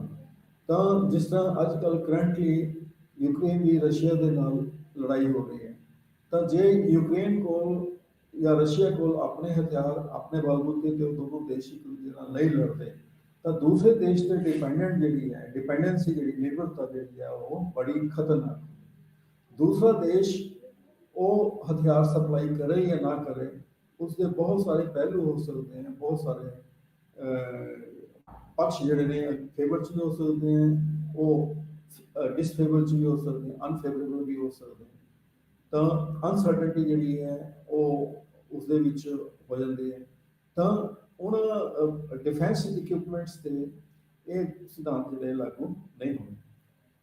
ਫਿਰ ਇੰਪੋਸੀਬਿਲਿਟੀ ਆਫ ਕੰਪਲੀਟ ਸਪੈਸ਼ਲਾਈਜੇਸ਼ਨ, ਜਿਹੜੀ ਅੰਤਰਰਾਸ਼ਟਰੀ ਪੱਧਰ ਤੇ ਜਿਹੜੇ ਦੇਸ਼ ਅੰਤਰਰਾਸ਼ਟਰੀ ਵਪਾਰ ਦੇ ਵਿੱਚ ਸ਼ਾਮਲ ਹੁੰਦੇ ਨੇ, ਤਾਂ ਉਹ ਆਪਣੀ ਵਸਤੂਆਂ ਦੇ ਵਿੱਚ ਜਿਸ ਤਰ੍ਹਾਂ ਇੰਡੀਆ ਵੀਟ ਦੇ ਵਿੱਚ, ਨੇਪਾਲ ਰਾਈਸ ਦੇ ਵਿੱਚ, ਜਾਂ ਵਾਈਸ ਵਰਸਾ ਜੇ ਅਸੀਂ ਮੰਨ ਲਈਏ ਉਲਟ ਮੰਨ ਲਈਏ, ਤਾਂ ਉਹ ਆਪਣੀ ਆਪਣੀ ਵਸਤੂਆਂ ਦੀ ਸਪੈਸ਼ਲਾਈਜੇਸ਼ਨ ਕਰਨਗੇ, ਵਿਸ਼ਿਸ਼ਟਤਾ ਹਾਸਲ ਕਰਨਗੇ ਵਸਤੂ ਦਾ ਉਤਪਾਦਨ ਕਰਨ ਦੇ ਵਿੱਚ। ਇਸ ਤਰ੍ਹਾਂ ਵੀ ਇਹ ਸੰਭਵ ਨਹੀਂ ਹੈ, ਕਿਉਂਕਿ ਇਹ ਇਸ ਤਰ੍ਹਾਂ ਪੋਸੀਬਲ ਨਹੀਂ ਹੈ। ਜੇ ਇੰਡੀਆ ਨੇਪਾਲ ਦੇ ਨਾਲ ਮੰਨ ਲਓ ਟ੍ਰੇਡ ਕਰਦਾ ਹੈ, ਐਕਸਪੋਰਟ ਇੰਪੋਰਟ ਕਰਦਾ ਹੈ, ਤਾਂ ਨੇਪਾਲ ਜਿਹੜਾ ਇੰਡੀਆ ਦੇ ਨਾਲੋਂ ਕੰਪੈਰੇਟਿਵਲੀ ਬਹੁਤ ਹੀ ਛੋਟਾ ਦੇਸ਼ ਹੈ, ਤਾਂ ਨੇਪਾਲ ਜਿਹੜਾ ਹੈ ਇੰਡੀਆ ਦੀ ਰਿਕੁਆਇਰਮੈਂਟ ਪੂਰੀ ਨਹੀਂ ਕਰ ਸਕਦਾ, ਅਤੇ ਇੰਡੀਆ ਜੇ ਆਪਣੀ ਪੂਰੀ ਕੈਪੈਸਿਟੀ ਦੇ ਮੁਤਾਬਕ ਉਤਪਾਦਨ ਕਰੇ ਤਾਂ ਉਸ ਦੀ ਜਿਹੜੀ ਹੈ ਸਰਪਲਸ ਪ੍ਰੋਡਕਸ਼ਨ ਜਿਹੜੀ ਹੈ ਉਹ ਹੋਏਗੀ। ਤਾਂ ਇੰਡੀਆ ਕਿਸੇ ਵਸਤੂ ਦੇ ਪ੍ਰਤੀ ਨੇਪਾਲ ਤੇ ਡਿਪੈਂਡੈਂਟ ਹੋਵੇ ਕਿ ਸਾਨੂੰ ਇਹ ਵਸਤੂ ਜਿਹੜੀ ਹੈ ਨੇਪਾਲ ਤੋਂ ਮਿਲ ਜਾਏਗੀ, ਜਾਂ ਨੇਪਾਲ ਇੰਡੀਆ ਤੇ ਡਿਪੈਂਡੈਂਟ ਹੋ ਜਾਵੇ ਕਿਸੇ ਵਸਤੂ ਦੇ ਪ੍ਰਤੀ, ਤਾਂ ਹੋ ਸਕਦਾ ਇੰਡੀਆ ਨੂੰ ਇਸ ਕੇਸ 'ਚ ਲਾਸ ਹੋ ਜਾਵੇ, ਕਿਉਂਕਿ ਸਾਈਜ਼ ਜਿਹੜਾ ਹੈ ਕੰਟਰੀ ਦਾ ਉਹ ਕਾਫੀ ਜ਼ਿਆਦਾ ਡਿਫਰੈਂਟ ਹੈ। ਨੈਕਸਟ ਅਸੀਂ ਆਲੋਚਨਾ ਕਰ ਸਕਦੇ ਹਾਂ ignore the distribution of gains of trade, ਕਿ ਜਿਹੜਾ ਵਪਾਰ ਤੋਂ ਲਾਭ ਹੋਣਾ ਹੈ, ਅੰਤਰਰਾਸ਼ਟਰੀ ਵਪਾਰ ਤੋਂ ਲਾਭ ਹੋਣਾ ਹੈ, ਉਸ ਦੀ ਜਿਹੜੀ ਵੰਡ ਹੈ ਉਹ ਕਿਵੇਂ ਹੋਏਗੀ, ਕਿਵੇਂ ਵਪਾਰ ਦੀਆਂ ਸ਼ਰਤਾਂ ਜਿਹੜੀਆਂ ਨੇ ਉਹ ਨਿਸ਼ਚਿਤ ਹੋਣਗੀਆਂ, ਕਿਹਨਾਂ ਵਪਾਰ ਦੀ ਸ਼ਰਤਾਂ ਤੇ ਇੱਕ ਦੇਸ਼ ਦੂਸਰੇ ਦੇਸ਼ ਦੇ ਨਾਲ ਵਪਾਰ ਕਰੇਗਾ। ਤਾਂ ਇਸ ਦੇ ਬਾਰੇ ਵੀ ਇਸ ਸਿਧਾਂਤ ਦੇ ਵਿੱਚ ਕੋਈ ਲਾਈਟ ਨਹੀਂ ਪਈ, ਰੋਸ਼ਨੀ ਨਹੀਂ ਪਏਗੀ। ਫਿਰ ਇਸ ਦੇ ਵਿੱਚ ਅਜੰਪਸ਼ਨ ਲਈ ਗਈ ਹੈ ਕਿ ਵਸਤੂਆਂ ਸਿਰਫ ਦੋ ਨੇ। ਆਮ ਤੌਰ ਤੇ ਜਦੋਂ ਅਸੀਂ ਅੰਤਰਰਾਸ਼ਟਰੀ ਵਪਾਰ ਕਰਦੇ ਹਾਂ ਤਾਂ ਵਸਤੂਆਂ ਦੋ ਨਹੀਂ ਹੁੰਦੀਆਂ, ਬਹੁਤ ਸਾਰੀਆਂ ਵਸਤੂਆਂ, ਅਣਗਿਣਤ ਵਸਤੂਆਂ ਹੁੰਦੀਆਂ ਜਿਹੜੀਆਂ ਕਿ ਇੱਕ ਦੇਸ਼ ਦੂਸਰੇ ਦੇਸ਼ ਦੇ ਨਾਲ ਇੰਪੋਰਟ ਅਤੇ ਐਕਸਪੋਰਟ ਕਰਦਾ ਹੈ, ਅਤੇ ਬਹੁਤ ਸਾਰੀਆਂ ਸਰਵਿਸਿਜ਼ ਨੇ ਜਿਨ੍ਹਾਂ ਨੂੰ ਅਸੀਂ ਐਕਸਪੋਰਟ ਅਤੇ ਇੰਪੋਰਟ ਕਰਦੇ ਹਾਂ। ਲੇਕਿਨ ਇਸ ਸਿਧਾਂਤ ਦੇ ਵਿੱਚ ਸਿਰਫ ਅਸੀਂ ਦੋ ਵਸਤੂਆਂ ਸ਼ਾਮਿਲ ਕੀਤੀਆਂ ਅਤੇ ਸਿਰਫ ਦੋ ਦੇਸ਼ ਸ਼ਾਮਿਲ ਕੀਤੇ ਹਨ, ਅਤੇ ਵਪਾਰ ਜਿਹੜਾ ਹੈ ਅੱਜ ਕੱਲ੍ਹ ਤਾਂ ਕਈ ਦੇਸ਼ਾਂ ਦੇ ਗਰੁੱਪ ਬਣ ਗਏ, ਜਿਸ ਤਰ੍ਹਾਂ ਯੂਰਪੀਅਨ ਯੂਨੀਅਨ ਹੈ ਅਤੇ ਹੋਰ ਕਈ ਕੰਟਰੀਜ਼ ਦੇ ਗਰੁੱਪਸ ਬਣ ਗਏ। ਉਸ ਗਰੁੱਪ ਦੇ ਵਿੱਚ ਉਹਨਾਂ ਗਰੁੱਪ ਦੇ ਵਿੱਚ ਬਹੁਤ ਸਾਰੇ ਕੰਟਰੀਜ਼ ਆਪਸ 'ਚ ਐਕਸਪੋਰਟ ਅਤੇ ਇੰਪੋਰਟ ਕਰਦੇ। ਇਸ ਚੀਜ਼ ਤੋਂ ਮੰਨਣਾ ਕਿ ਸਿਰਫ ਦੋ ਵਸਤੂਆਂ ਦਾ ਹੀ ਐਕਸਪੋਰਟ ਇੰਪੋਰਟ ਹੋਏਗਾ, ਅੰਤਰਰਾਸ਼ਟਰੀ ਵਪਾਰ ਹੋਏਗਾ ਅਤੇ ਦੋ ਦੇਸ਼ਾਂ ਵਿੱਚ ਹੀ ਹੋਏਗਾ, ਇਹ ਸਿਧਾਂਤ, ਇਹ ਅਜੰਪਸ਼ਨ ਜਿਹੜੀਆਂ ਨੇ ਇਸ ਸਿਧਾਂਤ ਨੂੰ ਥੋੜ੍ਹਾ ਜਿਹਾ ਅਵਿਵਹਾਰਿਕ ਜਾਂ ਇੰਪ੍ਰੈਕਟੀਕਲ ਬਣਦਾ। ਫਿਰ ਇਹ ਸਿਧਾਂਤ ਜਿਹੜਾ ਹੈ ਫ੍ਰੀ ਟ੍ਰੇਡ ਦੇ ਬੇਸ ਤੇ ਆਧਾਰਿਤ। फ्री ट्रेड का मतलब कि बिना सरकार की रोक टोक तो एक देश दूसरे देश के नाल व्यापार करना। लेकिन अज के युग के विच कोई भी कंट्री चाहे डेवलप कंट्री क्यों ना हो, वो भी किसी न किसी पॉइंट से और रेस्ट्रिक्शंस एक देश दूसरे देश से लगाना। स्पैशली जो डिफेंस इक्विपमेंट्स ने, ਜਿਹੜੀਆਂ ਲੜਾਈ ਦੇ ਹਥਿਆਰ ਨੇ, ਉਹਨਾਂ ਵਸਤੂਆਂ ਦੇ ਐਕਸਪੋਰਟ ਤੇ ਇੰਪੋਰਟ ਤੇ ਕੰਟਰੀ ਦੀ ਰੈਸਟ੍ਰਿਕਸ਼ਨਸ ਹੁੰਦੀ ਹੈ ਅਤੇ ਕੋਈ ਜਿਹੜੀਆਂ ਡਰੱਗਸ ਨੇ, ਨਸ਼ੀਲੀ ਵਸਤੂਆਂ ਨੇ ਅਤੇ ਹੋਰ ਕਈ ਵਸਤੂਆਂ ਤੇ ਜਿਹੜੀ ਰੈਸਟ੍ਰਿਕਸ਼ਨਸ ਜਿਹੜੀ ਹੈ ਐਕਸਪੋਰਟ ਤੇ ਇੰਪੋਰਟ ਤੇ ਹੋ ਸਕਦੀ ਹੈ। ਤਾਂ ਫਿਰ ਹੋਰ ਇੱਕ ਜਿਹੜਾ ਇਸ ਧਾਰ ਦੇ ਵਿੱਚ ਜਿਹੜੀ ਆਲੋਚਨਾ ਕਰਨੇ ਆ, ਕਹਿ ਸਕਦੇ ਹਾਂ ਕਿ ਇਹ ਸਟੈਟਿਕ ਕੰਡੀਸ਼ਨ, ਸਥਿਰ ਹਾਲਤਾਂ ਤੇ ਆਧਾਰਿਤ ਹੈ। ਇਸ ਦੇ ਵਿੱਚ ਕਈ ਚੀਜ਼ਾਂ ਨੂੰ ਅਸੀਂ ਅਜ਼ਿਊਮ ਕਰਦੇ ਹਾਂ ਕਿ ਜਿਹੜੀਆਂ ਲੋਕਾਂ ਦੇ ਜਿਹੜੇ ਟੇਸਟ ਨੇ, ਲੋਕਾਂ ਦੀ ਜਿਹੜੀਆਂ ਹੈਬਿਟਸ ਨੇ, ਉਹਨਾਂ ਵਿੱਚ ਕੋਈ ਚੇਂਜ ਨਹੀਂ ਹੋਏਗਾ ਅਤੇ ਜਿਹੜੀਆਂ ਪ੍ਰੋਡਕਸ਼ਨ ਦੀਆਂ ਕੰਡੀਸ਼ਨਸ ਨੇ, ਉਤਪਾਦਨ ਦੀਆਂ ਜਿਹੜੀਆਂ ਹਾਲਤਾਂ ਨੇ, ਉਹ ਚੇਂਜ ਨਹੀਂ ਹੋਣਗੀਆਂ। ਅੱਜ ਦੇ ਯੁੱਗ ਦੇ ਵਿੱਚ ਲੋਕਾਂ ਦੇ ਜਿਹੜੇ ਟੇਸਟ ਨੇ ਬੜੀ ਜਲਦੀ ਚੇਂਜ ਹੋ ਰਹੇ ਨੇ, ਉਹਨਾਂ ਦੀ ਜਿਹੜੀ ਰਿਕੁਆਇਰਮੈਂਟਸ ਨੇ, ਉਹਨਾਂ ਦੀ ਜਿਹੜੀ ਡਿਮਾਂਡ ਨੇ ਬਹੁਤ ਜਲਦੀ ਚੇਂਜ ਹੋ ਰਹੀ ਹੈ ਅਤੇ ਪ੍ਰੋਡਕਸ਼ਨ ਦੀ ਜਿਹੜੀ ਟੈਕਨੋਲੋਜੀ ਹੈ ਉਹ ਵੀ ਬੜੀ ਜਲਦੀ ਡਾਇਨਾਮਿਕ ਯੁੱਗ ਦੇ ਵਿੱਚ ਚੇਂਜ ਹੋ ਰਹੀ ਹੈ। ਤੇ ਇਸ ਚੀਜ਼ ਨੂੰ ਮੰਨਣਾ ਕਿ ਇਹਦੇ ਵਿੱਚ ਕੋਈ ਚੇਂਜ ਨਹੀਂ ਹੋਏਗੀ, ਇਹ ਵੀ ਜ਼ਿਆਦਾ ਠੀਕ ਨਹੀਂ ਹੈ, ਗਲਤ ਹੈ। ਇਸ ਸਿਧਾਂਤ ਨੂੰ, ਇਹ ਅਜੰਪਸ਼ਨ ਦੀ ਇੰਪ੍ਰੈਕਟੀਕਲ ਜਾਂ ਅਵਿਵਹਾਰਿਕ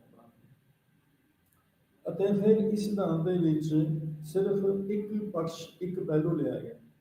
ਇਸ ਦੇ ਵਿੱਚ ਸਿਰਫ ਅਸੀਂ ਸਪਲਾਈ ਸਾਈਡ ਨੂੰ ਲਿਆ ਗਿਆ ਕਿ ਇੱਕ ਦੇਸ਼ ਜਿਹੜਾ ਹੈ ਉਹ ਰਾਈਸ ਪੈਦਾ ਕਰਦਾ, ਉਦਾਹਰਨ ਦੇ ਤੌਰ ਤੇ ਦੂਸਰਾ ਦੇਸ਼ ਵੀਟ ਪੈਦਾ ਕਰਦਾ ਹੈ ਜਾਂ ਉਲਟ, ਲੇਕਿਨ ਪ੍ਰੋਡਕਸ਼ਨ ਤਾਂ ਕਰ ਰਹੇ ਹੈ, ਲੇਕਿਨ ਦੂਸਰੇ ਦੇਸ਼ ਨੂੰ ਉਸਦੀ ਕਿੰਨੀ ਡਿਮਾਂਡ ਹੈ ਕਿ ਅਸੀਂ ਇਸ ਸਿਧਾਂਤ ਦੇ ਵਿੱਚ ਸਿਰਫ ਸਪਲਾਈ ਪਹਿਲੂ ਨੂੰ ਲਿਆ, ਸਪਲਾਈ ਸਾਈਡ ਨੂੰ ਲਿਆ ਅਤੇ ਡਿਮਾਂਡ ਸਾਈਡ ਨੂੰ ਸ਼ਾਮਲ ਨਹੀਂ ਕੀਤਾ, ਡਿਮਾਂਡ ਸਾਈਡ ਨੂੰ ਨਹੀਂ ਲਿਆ। ਤਾਂ ਉਸ ਪਹਿਲੂ ਤੋਂ ਵੀ ਇਸ ਸਿਧਾਂਤ ਦੀ ਅਸੀਂ ਆਲੋਚਨਾ ਕਰ ਸਕਦੇ ਹਾਂ। ਤਾਂ ਇਹ ਸੀਗੀਆਂ ਇਸ ਦੀ ਕ੍ਰਿਟਿਸਿਜ਼ਮ। ਤਾਂ ਅੱਜ ਅਸੀਂ ਇੰਨਾ ਵੀ ਕਰਨਾ ਸੀ। ਤਾਂ ਹੁਣ ਅਸੀਂ ਜੋ ਕੀਤਾ ਹੈ,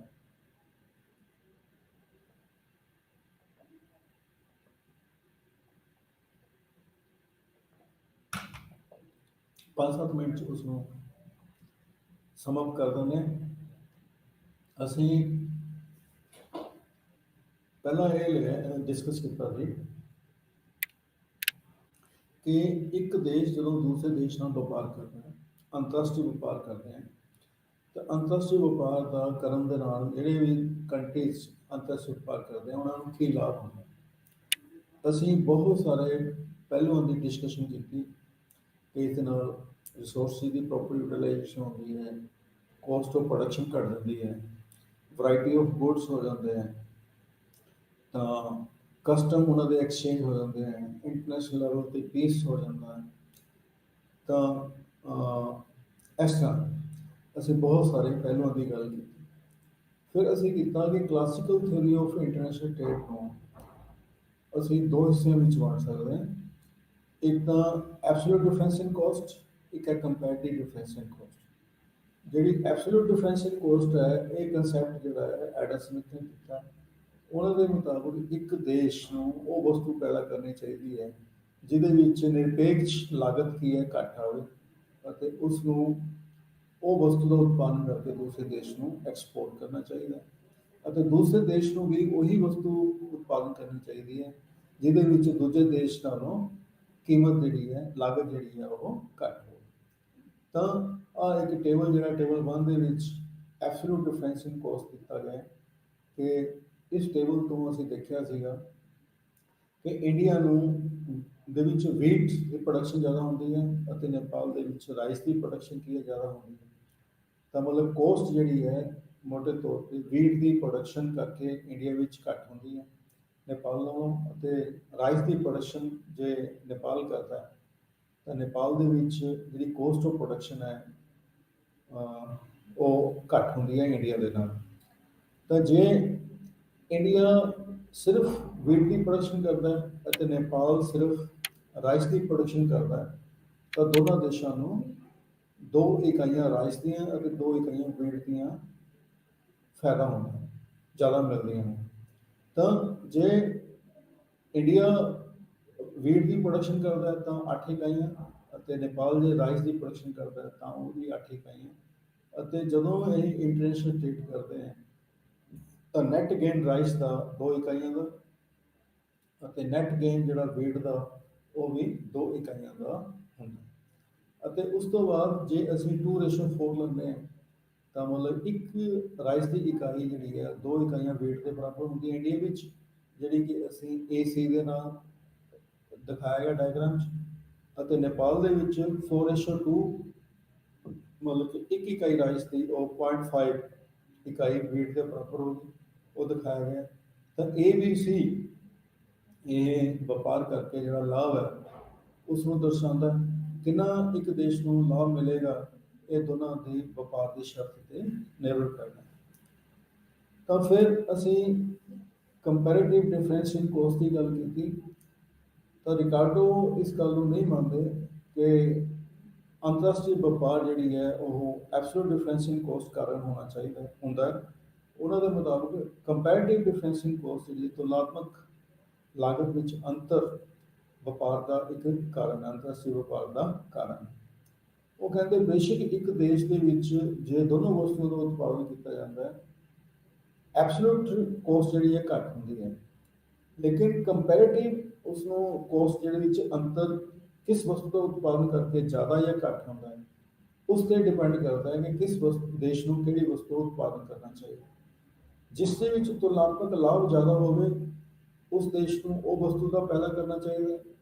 ਦੂਸਰੇ ਦੇਸ਼ ਨੂੰ ਬੇਸ਼ੱਕ ਦੋਨੋਂ ਵਸਤੂਆਂ ਦਾ ਉਤਪਾਦਨ ਕਰਕੇ ਹਾਨੀ ਹੁੰਦੀ ਹੈ ਦੂਸਰੇ ਦੇਸ਼ ਨਾਲੋਂ, ਜਾਂ ਲਾਗਤ ਕੀ ਹੈ ਜ਼ਿਆਦਾ ਹੁੰਦੀ ਹੈ, ਲੇਕਿਨ ਉਸ ਦੂਸਰੇ ਦੇਸ਼ ਨੂੰ ਉਸ ਵਸਤੂ ਦਾ ਉਤਪਾਦਨ ਕਰਨਾ ਚਾਹੀਦਾ ਹੈ ਜਿਸ ਦੇ ਵਿੱਚ ਤੁਲਨਾਤਮਕ ਹਾਨੀ ਕੀ ਹੈ ਘੱਟ ਹੋਵੇ। ਜਿਸ ਤਰ੍ਹਾਂ ਕਿ ਅਸੀਂ ਦੇਖਦੇ ਹਾਂ ਕਿ ਇੰਡੀਆ ਨੂੰ ਰਾਈਸ ਅਤੇ ਵੀਟ ਜੇ ਪ੍ਰੋਡਕਸ਼ਨ ਹੁੰਦੀ ਹੈ ਤਾਂ ਨੇਪਾਲ ਦੇ ਨਾਲੋਂ ਦੋਨੋਂ ਇਕਾਈਆਂ ਦਾ ਉਤਪਾਦਨ ਕੀ ਹੈ ਜ਼ਿਆਦਾ ਹੁੰਦਾ। ਲੇਕਿਨ ਜੇ ਰਾਈਸ ਦੀ ਅਸੀਂ ਰੇਸ਼ੋ ਦੇਖਦੇ ਹਾਂ ਤਾਂ 1:2.5 ਹੈ, ਮਤਲਬ 2.5 ਗੁਣਾ ਜ਼ਿਆਦਾ, 2.5 ਟਾਈਮਸ ਰਾਈਸ ਦੀ ਪ੍ਰੋਡਕਸ਼ਨ ਜ਼ਿਆਦਾ ਹੁੰਦੀ ਹੈ। ਅਤੇ ਵੀਟ ਦੀ ਪ੍ਰੋਡਕਸ਼ਨ ਇੰਡੀਆ ਵਿੱਚ 1.25 ਯੂਨਿਟਸ ਜਿਹੜੀ ਹੈ ਉਹ ਜ਼ਿਆਦਾ ਹੁੰਦੀ ਹੈ। ਤਾਂ ਇੰਡੀਆ ਨੂੰ ਸਪੈਸ਼ਲਾਈਜ਼ ਕਰਨਾ ਚਾਹੀਦਾ ਪ੍ਰੋਡਕਸ਼ਨ ਦੇ ਵਿੱਚ ਰਾਈਸ ਦਾ, ਅਤੇ ਨੇਪਾਲ ਨੂੰ ਕਰਨਾ ਚਾਹੀਦਾ ਹੈ ਵੀਟ ਦਾ। ਤਾਂ ਜੇ ਇਸ ਤਰ੍ਹਾਂ ਕਰਦੇ ਹਾਂ ਤਾਂ 10:10 ਅਤੇ 4:2 ਕਰਦੇ ਹਾਂ ਤਾਂ ਇੰਡੀਆ ਵਿੱਚ ਰਾਈਸ ਅਤੇ ਵੀਟ ਦੀ ਜਿਹੜੀ ਰੇਸ਼ੋ ਹੈ 1:1 ਹੋ ਗਈ। ਤਾਂ ਇਹ ਵੀ 1:1 ਨੂੰ ਸ਼ੋ ਕਰਦੀ ਹੈ ਡਾਇਗਰਾਮ। ਅਤੇ ਜੇ ਅਸੀਂ ਨੇਪਾਲ ਦੇ ਵਿੱਚ ਦੇਖਦੇ ਹਾਂ 4:2 ਤਾਂ ਰਾਈਸ ਅਤੇ ਵੀਟ ਦੀ ਜਿਹੜੀ ਰੇਸ਼ੋ ਹੋ ਗਈ 1:2 ਹੋ ਗਈ। ਤਾਂ ਇਹ ਹੋ ਗਿਆ ABC ਜਿਹੜਾ ਸ਼ੇਡਡ ਪੋਰਸ਼ਨ ਹੈ, ਇਹ ਸਾਨੂੰ ਅੰਤਰਰਾਸ਼ਟਰੀ ਵਪਾਰ ਤੋਂ ਲਾਭ ਨੂੰ ਦਰਸਾਉਂਦਾ। ਹੁਣ ਕਿਸ ਦੇਸ਼ ਨੂੰ ਕਿੰਨਾ ਲਾਭ ਮਿਲੇਗਾ ਇਹ ਉਹਨਾਂ ਦੀ ਵਪਾਰ ਦੀ ਸ਼ਰਤਾਂ ਤੇ ਨਿਰਭਰ ਕਰਦਾ ਹੈ, ਠੀਕ ਹੈ ਜੀ। ਅਤੇ ਜਿਹੜਾ ਨੈਟ ਗੇਨ ਹੈ ਉਹ before international trade 32 units rice ਅਤੇ ਵੀਟ ਦੀਆਂ ਪ੍ਰੋਡਿਊਸ ਹੁੰਦੀਆਂ, ਲੇਕਿਨ ਆਫਟਰ ਇੰਟਰਨੈਸ਼ਨਲ ਟ੍ਰੇਡ ਜਿਹੜਾ ਹੈ ਉਹ 36 ਯੂਨਿਟਸ ਪ੍ਰੋਡਿਊਸ ਹੁੰਦੀਆਂ। ਤਾਂ ਨੈਟ ਗੇਨ ਦੋਨੋਂ ਦੇਸ਼ਾਂ ਨੂੰ ਅੰਤਰਰਾਸ਼ਟਰੀ ਵਪਾਰ ਕਰਨ ਦੇ ਨਾਲ 4 ਇਕਾਈਆਂ ਦਾ ਕੀ ਹੁੰਦਾ ਹੈ ਲਾਭ ਹੁੰਦਾ। ਤਾਂ ਉਹਨਾਂ ਦੇ ਮੁਤਾਬਕ ਕੰਪੈਰੇਟਿਵ ਡਿਫਰੈਂਸ ਇਨ ਕੋਸਟ, ਲਾਗਤ ਵਿੱਚ ਤੁਲਨਾਤਮਕ ਜਿਹੜਾ ਅੰਤਰ ਹੈ, ਇਹੀ ਅੰਤਰਰਾਸ਼ਟਰੀ ਵਪਾਰ ਦਾ ਕੀ ਹੈ ਆਧਾਰ। ਤਾਂ ਉਸ ਤੋਂ ਬਾਅਦ ਲਾਸਟ ਦੇ ਵਿੱਚ ਅਸੀਂ ਇਹਨਾਂ ਸਿਧਾਂਤਾਂ ਦੀ ਆਲੋਚਨਾ ਕੀਤੀ ਸੀ। ਆਲੋਚਨਾ ਦਾ ਜਿਹੜਾ ਮੇਨ ਆਧਾਰ ਹੈ ਉਹ ਇਸ ਦੀ ਕ੍ਰਿਟਿਸਿਜ਼ਮ ਹੈ ਕਿ labour is the only factor, production labour ਨਹੀਂ ਹੁੰਦਾ। ਫਿਰ ਅਸੀਂ ਹੋਰ ਕਈ ਪਹਿਲੂ ਕਿ ਪਰਫੈਕਟ ਕੰਪੀਟੀਸ਼ਨ ਹੈ, ਪਰਫੈਕਟ ਮੋਬਾਈਲ ਨੇ ਵਰਕਰ ਜਿਹੜੇ ਨੇ ਵਿਦਿਨ ਦਾ ਕੰਟਰੀ, ਅਤੇ ਆਊਟਸਾਈਡ ਦਾ ਕੰਟਰੀ ਜਿਹੜੇ ਨੇ ਉਹ ਇਮੋਬਾਈਲ ਨੇ। ਉਹ ਜਿਹੜੀਆਂ ਅਜੰਪਸ਼ਨਸ ਨੇ ਉਹ ਗਲਤ ਨੇ। ਫਿਰ ਜਿਹੜੀਆਂ ਡਿਫੈਂਸ ਇਕਵਿਪਮੈਂਟਸ ਨੇ ਉਹ ਦੋਨੋਂ ਦੇਸ਼ਾਂ ਨੂੰ ਆਪਣੇ ਬਲਬੂਤੇ ਤੇ ਪ੍ਰੋਡਿਊਸ ਕਰਨੇ ਚਾਹੀਦੇ ਨੇ, ਉੱਥੇ ਇਹ ਸਿਧਾਂਤ ਕੀ ਹੈ ਫੇਲ ਹੋ ਜਾਂਦਾ। Thank you.